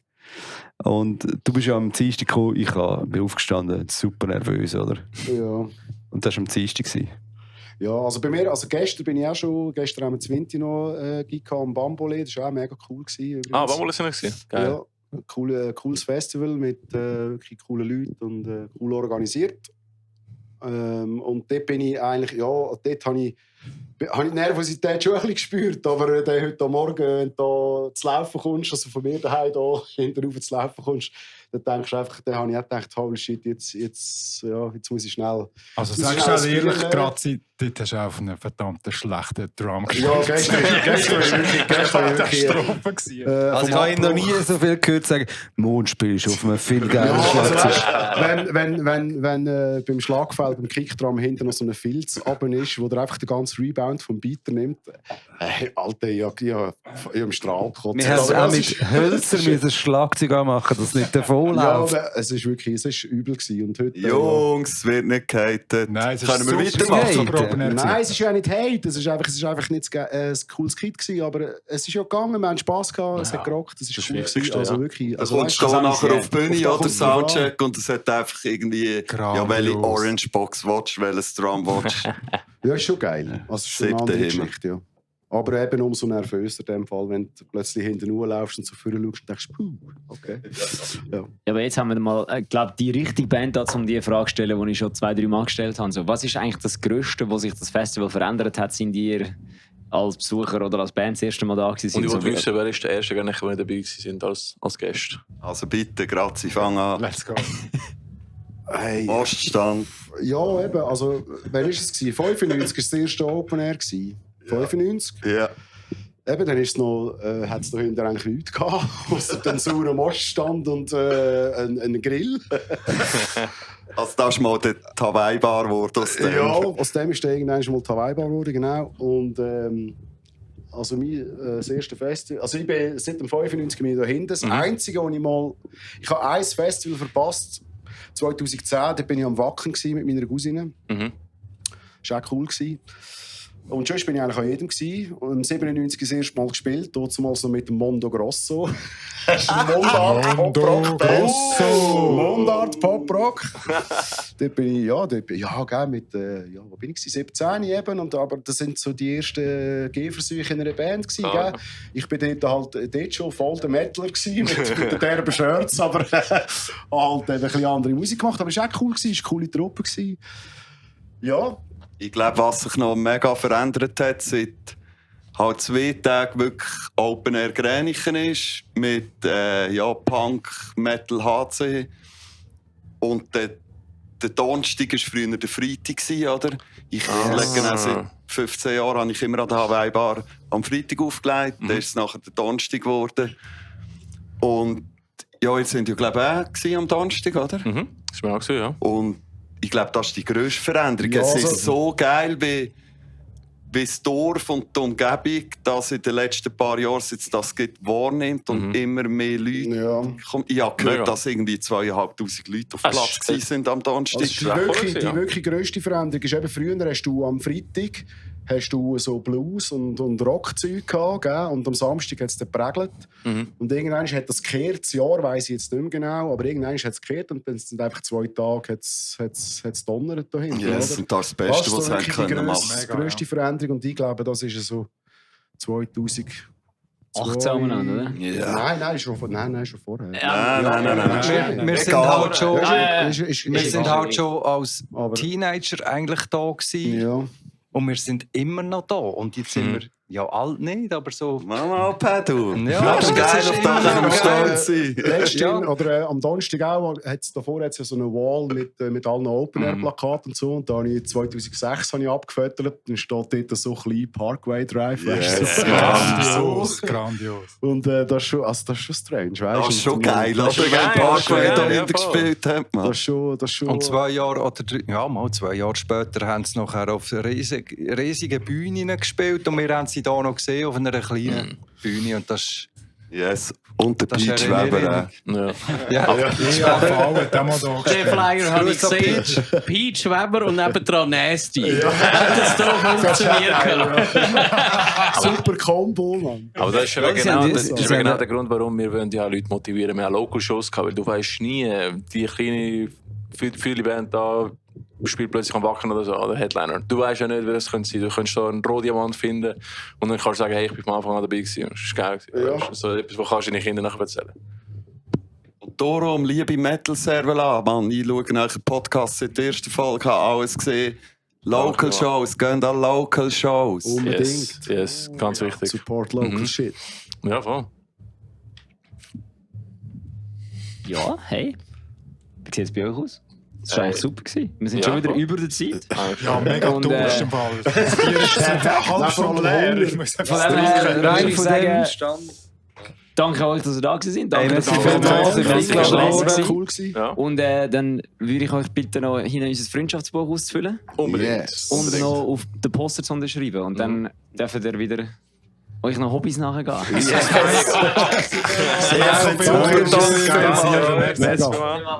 Ricky, trinkst du den gleichen Kaffee wie der Marco? Nein. Aber ich mach schmecken. Das bezweifle ich. Nein, ist nicht der gleiche Kaffee wie der Marco getrunken Hallo, hat er einen speziellen Kaffee gehabt? Ja. Man kann es Kaffee nennen. Kaffee Trash. Hat sicher ein bisschen Stil gehabt. Trash. Also ich weiss nicht, aber es hat nicht nach Kaffee geschmeckt. Wir sind da und das zum letzten Mal am Open Air Grenchen 622. Wie schon zum Start sehen wir... 622? Wir sind am Ende. Schnell Zukunft gereist ein bisschen. Was habe ich gesagt? 622. 2026. Krass, es ist mir null aufgefallen, es gibt es nicht auf. Du beschreibst gerade perfekt, wie der heutige Tag abgelaufen ist, oder? Ja. Das letzte Mal am Open Air Grenchen dieses Jahr. Und wir sind wieder alle zusammengekommen. Die ganze Crew ist versammelt, wie beim Intro. Und ich bin erfüllt mit ganz vielem Stolz, was wir erreicht haben in diesen 2 Tagen. Was wir für tolle Gespräche hatten, was wir für lustige Begegnungen hatten, was wir an Werbespots gedreht haben, die dann werden rauskommen. Hey, ich bin absolut glückselig im Moment. Wie geht's euch? Auch. Einfach müde. Geht's auch? Geht's gut. Ist cool gewesen. Wirklich. Ja, machen wir am Schluss bitte. Ich habe gerade eine weirde Energy, um da mitmachen. Macht ihr zuerst fertig? Deine Energy ist so 180 Grad anders wie gestern Abend. Nein, meine Energy ist nicht 180 Grad anders wie gestern Abend. Ich probiere es jetzt einfach mal nicht. Ihr seid eben alle nicht am Arsch, das ist das Problem. Ihr seid nicht so fest am Arsch wie gestern Abend. Das heisst, mein passiver Skill haben wir heute Mittag herausgefunden. Funktioniert jetzt eben nicht. Du weißt gar nicht, wie am Arsch ich bin und wie am Arsch ich gestern war. Voll. Also ich sehe alle Stimmt, du bist nämlich gestern nicht dabei gewesen. Yes. Du bist in dem Fall wesentlich weniger am Arsch, weil du bist... Das stimmt nicht, ich bin noch rum. Ich bin einfach am Schnürren und habe mein Handy da für Quality Time und dann habe ich alles verpasst. Tipptopp, also. Ich fühle mich wesentlich mehr am Arsch heute als gestern. Nein, heute bin ich fitter. Heute bin ich definitiv fitter. Aber es könnte an der Uhrzeit liegen, weil der Sport haben wir jetzt. Der Sport war gestern, wo wir das Auto geteilt haben. Fair. Nicht so gross anders, oder? Nur 2 Stunden später gewesen. Trotzdem mehr am Arsch. Wie war es so bei euch? Nico, hau raus. Highlights. Was möchtest du von mir hören? Ich möchte hören, deinen heutigen Tag. Wie hast du dich gefühlt? Was war toll und warum? Und gut ist kein Gefühl. Das wissen wir. Lexi immer so passiv-aggressiv da, unglaublich. Das ist mein Passiv-Skill, aggressiv. Das ist der müttere Skill.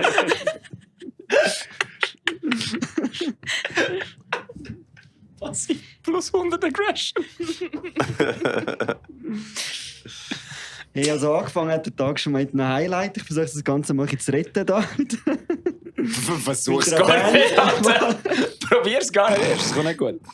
Mit einer Band, die ich null auf dem Schirm hatte. Aber Lunar Vortex. Ja. Recht reingehauen. Ja, ist Die bei mir auch, Vocals. Wirklich Highlight. sind- Ja. Stabile Band. Freue mich mehr zu hören von denen. Aber gut auf den Schirm gebracht, Ricky. Ja, voll. Ja, also wirklich Props an euch. Ich meine, ich bin auch Teil von dem Podcast und nicht mal ich habe von dem gewusst. Es war also wirklich ein Geheimtipp gewesen. Lea. Hey, ich glaube, mein Highlight war wirklich heute Morgen der Live-Podcast. Boah, das tut mir wirklich leid für dich.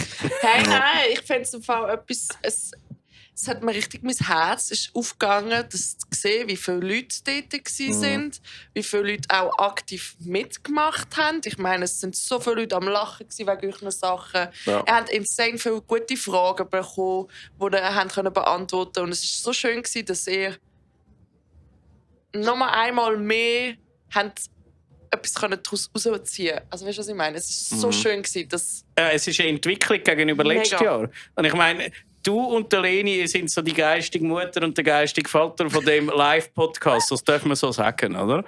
Und zu sehen, dass letztes Jahr etwas aus dem Nichts entstanden ist und dass wir dieses Jahr das wie noch auf eine neue Ebene gehoben haben, erfüllt dich das auch? Mega. Mega. Schön. Ja. Ich bin mega gespannt, wie es nächstes Jahr wird. Auf das bin ich sehr, sehr, sehr gespannt. Heisst das, es gibt ein nächstes Jahr? Selbstverständlich. Oh! Leute, wir dürfen das nochmal machen. Bella will nicht. Heute im Verlauf des Tages sind wirklich 3-4 Leute gekommen, die ich nicht gekannt habe, die gesagt haben, hey, das, mega cool gewesen, Podcast toll, nächstes Jahr wieder. Und ich Ja, so, aber- hoffentlich. Ja. Und das Geilste war, einer ist gekommen, hat gesagt, hey, ich suche einen Bassist. Weißt du, wie man einen Bassist bekommt? Und ich so, hey, ich bin noch nie in einer Band gewesen. Und wirklich, die Frau neben ihm hat gesagt, hey, ich bin Bassistin. Und dann habe ich gesagt, siehst du nur, musst nur Metal-Server anfragen. Tada, jetzt hast du eine Bassistin. Perfekt. Live Musiker-Tinder gemacht. Literally Ja. so sind wir an Domi angekommen bei Versus. Siehst du, so kann es gehen. Ja, also wirklich, es ist sehr gut angekommen bei den Leuten. Ich habe jetzt niemanden gehabt, der gekommen ist und gesagt hat, er fände es nicht gut. Das finde ich auch immer ein bisschen sass, wenn jemand kommt und sagt, es ist nicht gut. Ich finde, es braucht eine Kritik. Aber Ja, aber ich glaube, es hat einfach auch die es nicht interessiert haben, haben es einfach auch nicht geschaut. ja, die können weglaufen, absolut. Oder gar nicht erst kommen, genau. Und dann ist auch ein Bruder zu mir gekommen und gesagt, hey, schau, er ist nach Corona irgendwie voll aus der Metal-Szene rausgefallen und einfach disconnected. Und durch den Podcast ist er wieder mal rein und geht an Local-Shows. Und das Geil. höre ich so Richtig gerne. cool. Und das ist ein paar Mal gehört, das finde ich sick. Ja, Und das ist auch das, tut gut. was ja eigentlich auch euer Ziel ja auch so ein bisschen Natürlich. ist. Ja, voll. Deswegen, es Jawohl, fruchtet ja das SRF 3. Ganze. Oder SRF 2 oder SRF 1. SRF Musikwelle. Gibt es SRF-Virus noch? Ja. Ja. SRF Musik wäre. Also, Einfach mal schnell dort bei der Alten gut reinschinken. SRF Grind gibt es irgendwann. SRF Grind, aber wir brauchen einen besseren Namen. SRF Neues. SRF Wurst, nein, no, ja. SRF MC. Dann habe ich das Gefühl, es ist irgendwie so etwas Mac um Hip-Hop-Rap. Die von Cypher geht also Ja. am Schläger. Sind ihr eigentlich auch stolz, wie es gelaufen ist? Oder ist stolz Ja. das falsche Wort? Ja. Ich schon, weil es ist so... Du weißt ja nicht, was vorher kommt. Das ist ja das Verrückte an dem Ganzen. Wir tun nicht irgendwie überlegen, was machen wir und woher kommen wir und wohin gehen wir, sondern wir sind dort und es fängt an. Und dann Hat der passiert Ricky 2 Minuten später das Gefühl, dass die Kamera schräg steht und geht sie nicht mal richten. Und genau das ist der Spirit von unserem Podcast. Auch das darf sein, aber es passiert einfach. Und es ist immer so viel besser, als dass du das dir ausdenken kannst. Das ist das, wo wirklich der Spirit ist und was ich so schön finde. Ich meine, ich habe glaube ich am Dienstag geschrieben, hey Jungs, haben wir einen Plan für unseren Samstag im Podcast? Was machen wir dort? Und wir haben gar keinen Plan gemacht, wir haben Fragen nicht gehabt und that's it. Ja, und wir sind 5 Minuten, bevor es losgegangen ist, eben, du bist noch am Justieren gewesen und so. Und dann haben wir zwei gesagt, ja eben, zuerst geschwind Recap machen und nachher fragen. Okay, let's go. Ja, wir so, das ja. ist die ganze Vorbereitung. Wir haben 3 Segmente geplant gehabt. Und dann haben wir gedacht, weißt du, wie das geht? Wahrscheinlich sind wir dann wieder, das geht so 20 Minuten, dann können wir das machen. Und dann nach dem ersten 20 Minuten Segment sind dann 35 Minuten schon durch gewesen. Und dann haben wir das Gefühl, ja gut, jetzt müssen wir noch Führerschein machen mit dem Rest. Hey, immer das Gleiche mit uns. Wieder mal verhockt und geschnorrt. Ups, das wird doch auch sehr viel authentischer, als wenn man da irgendwie einen grossen Plan macht, oder? Total. Es geht. Ich finde jetzt nur, weil man einen Plan hat, kann es auch authentisch sein. Ja, einen Plan kannst du schon Hast du haben. den das ist Kate-Effekt auch wichtig. authentisch gefunden gestern? Ich kann dann nachher noch... Jetzt lassen wir das Publikum da selber Der entscheiden. Kate-Effekt ist nämlich schon authentisch. Ja, sicher, ja. Aber die haben einen Plan gehabt. Wie heisst der Plan? Luki? Nein, Click-Track. Wenn der Luki keinen Plan hat, würde das nicht funktionieren. Ah, du redest jetzt vom Konzert? Ich habe gemeint, du redest von da. Nein, das ist natürlich... Nein, Nein, das nein, ist Konzert. Nein, Konzert. Konzert natürlich, ja. Fair. Jetzt ist es ja wie so, uns hat man aufgehört zu schnurren, euch drei nicht ganz so viel. Wie war die Erfahrung vor allem für dich, Lexi, und für dich, Nico? Ihr seid Teil von dem gsi, habt oft dürfen hinter der Kamera sein, die Momente einfangen. Ich kenne die Perspektive wie nicht. Ich habe nie etwas durchlaufen, wo ich auf dieser Seite war. Darum nimmt es mich sehr wunder, wie fühlt man sich dann? Ist es so ein bisschen, ja, man macht das irgendwie den anderen zu lieb? Oder ist es so, hey, ich kann genau das machen, was ich liebe? Oder nochmal etwas ganz anderes, let me know. Hey, für mich Fotografie und auch allgemein Konzertfotografie war schon immer etwas, was ich einfach mega geliebt habe. Und durch den Ricky wie auch durch den Bella bekomme ich einfach immer wieder Möglichkeiten, das zu machen. Und auch nicht mit irgendwie Anforderungen oder ich einfach mal finde, hey, ich bin einfach mal blöd. Und sie so, ja, bitte. Nachher finde ich, hey, ja, du, es ist gar nicht geworden. Und sie so, okay. Man kann keine Anforderungen stellen, wenn man nichts zahlt, Mann. Das ist schon wirklich... Also... Ihr zahlt, das ist auch niemand. Hä? Zahlt euch ja gegenseitig auch nicht. Ihr sind jetzt nicht reich von dem Podcast oder haben... For the culture. Ja, aber wieso, Exakt. das ist wieso, wenn jemand etwas für mich macht und ich kann ihn nicht zahlen dafür, dann habe ich auch nicht Anforderungen. Das ist mein Punkt. Fair. Hey, bei mir ist es immer so ein bisschen... Manchmal hilft es mega fest, wenn ich Anforderungen habe. Und weil ich habe dann wie sonst das Gefühl, ich kann gar nicht liefern, was ihr wollt, wenn ich nicht weiss, was ihr wollt. Und dann ist es so... Aber bisher hat es immer geheißen, es sei okay. Und dann gehe ich davon aus, dass das stimmen muss, weil sonst ist es wie euer Problem, dass mich immer noch mitnehmen. Und ich finde es halt schon mega schön zu sehen, wie halt Visionen wie kompatibel sind und auch, wenn man sein eigenes macht, dass mit dem anderen grösser kann werden und zusammenpassen. Und das erlebe ich mega fest in der Szene allgemein, aber auch spezifisch in diesem Umfeld, wenn man sich einfach gegenseitig auflupft, ohne dass man sich zurückstecken muss, was mega schön ist. Schöne Worte. Danke. Habe ich selber gemacht. Die Mutter hat gekocht. Ich kann einfach gerade unschöne Worte verstehen.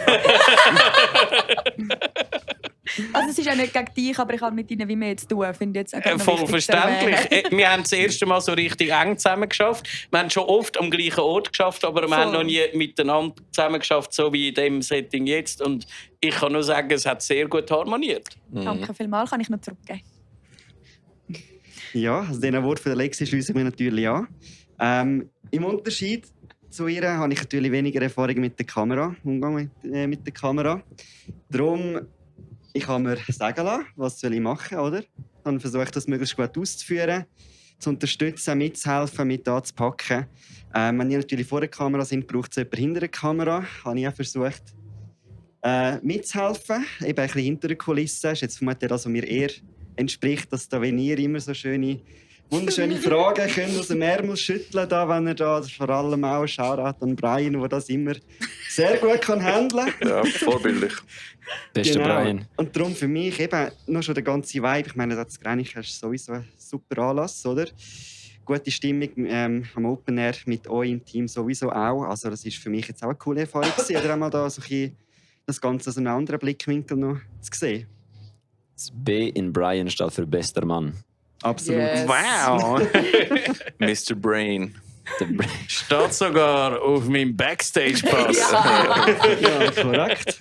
Für alle, die das Video schauen, habe ich jetzt noch ein Schild auf, das mich und der Nico und ich irgendwann gebastelt haben. Nämlich noch 5 Minuten. So Beiträge sind eben dann auch wertvoll. Man würde es nicht glauben, aber genau so. Jedes Mal ist es komplett ignoriert worden, wenn er das Teil aufgegeben hat. Nein, das erste Mal nicht, aber es ist nachher nur noch bergab gegangen. Ja. Der Wille war da. Das ist doch gut. Hey, ja. Eben nur schon, wenn ihr etwas am Machen sind, Gespräche, dann heisst es, hey, es braucht noch etwas. Ich kann mir auch springen, oder? Voll. Also es ist, Voll. sind die einfachen Sachen, die schlussendlich aber auch wichtig sind. Und trotz technischer Hürden mit nicht nur einer Kamera, sondern mit 2 Kameras. Hey, Ricky, das haben wir Haben wir es nicht geschafft. einfach gemacht, aber wir haben das Beste daraus gemacht. Ja. Das kann man ja noch mit auslehnen dann. Absolut. Der Postenlauf, den wir noch gemacht haben, von 18:30 bis etwa 20:00, das ist nicht Teil des Podcasts, wenn ich es richtig verstanden habe. Nein. Tun wir noch nicht darüber erzählen, ist eigentlich gar nicht nötig, oder? Es ist einfach, ihr habt als sogenannte Influencer dürfen herhaben. Das liebt der Bella ja. Und zwar haben wir einfach etwas Kurzes können machen, was wir dann nächstes Jahr im Frühling dann wird sehen davon. Also falsch. Ich hasse es nicht, dass wir als Influencer müssen anheben. Ich hasse es nur das Wort. Ja, wo wir am Bier-Dings sind, da haben ein paar Kunden gesagt, so, da sind sie am Influencer.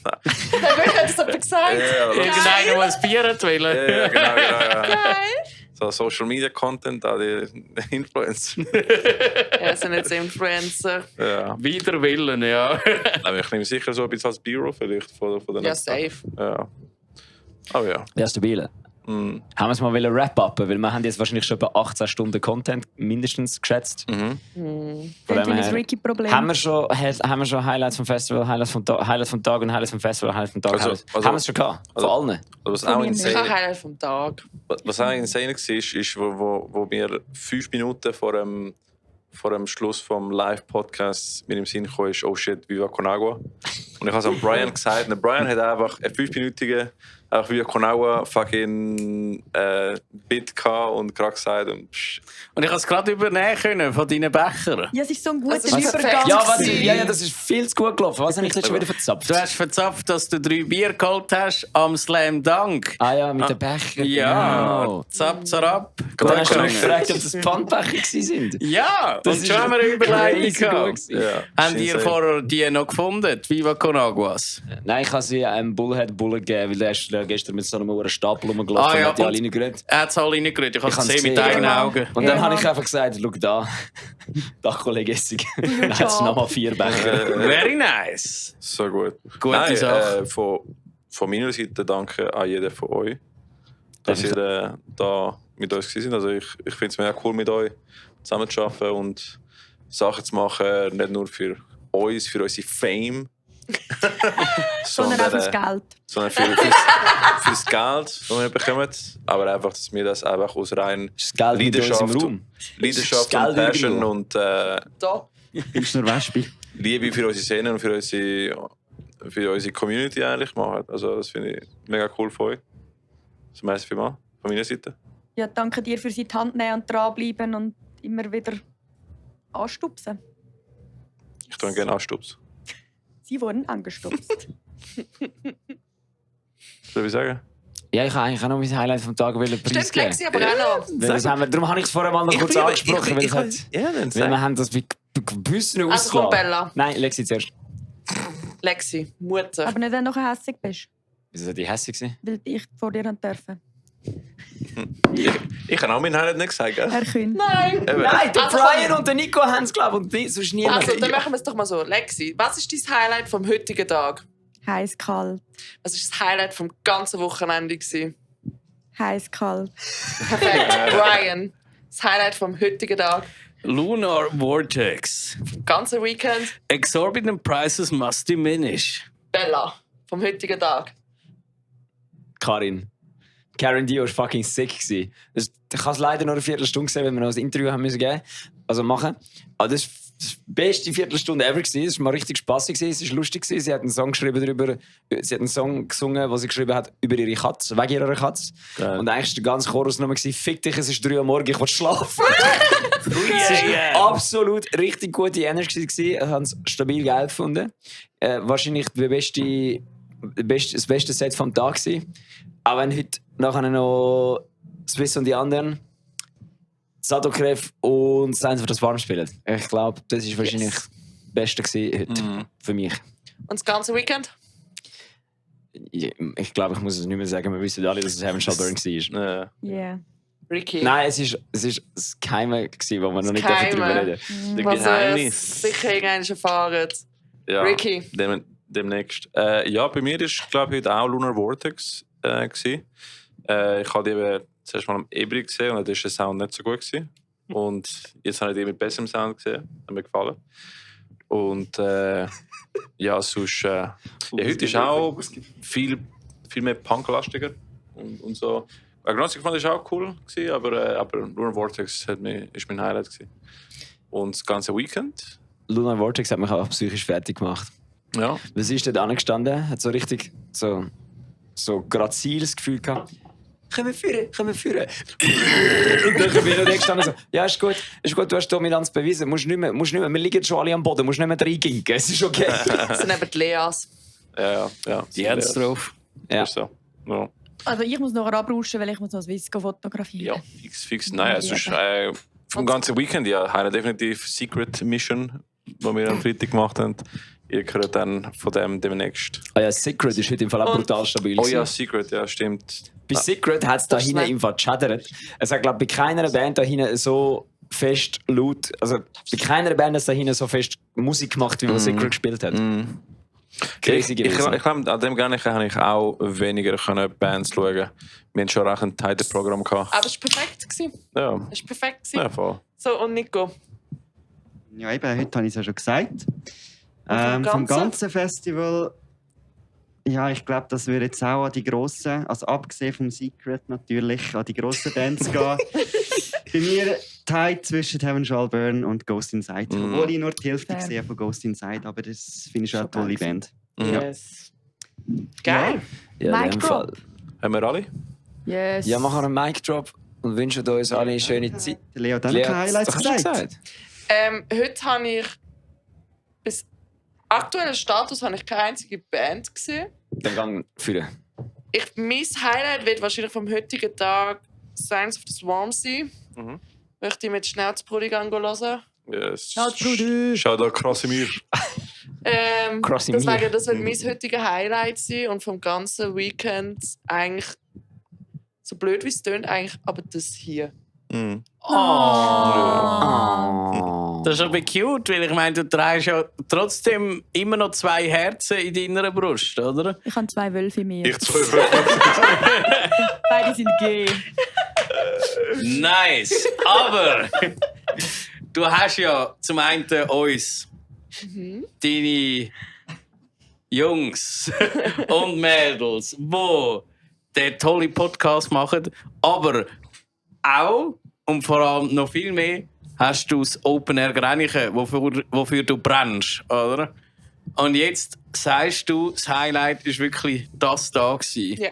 Das schätze ich sehr. Ja, voll. Das sind die Worte zum Sonntag gewesen. Voll. Am Samstag. Perfekt. Ah, Nico, warte schon, was haben wir gestern gesagt? Die beste Band vom Sonntag war welche? Was haben wir gestern gesagt?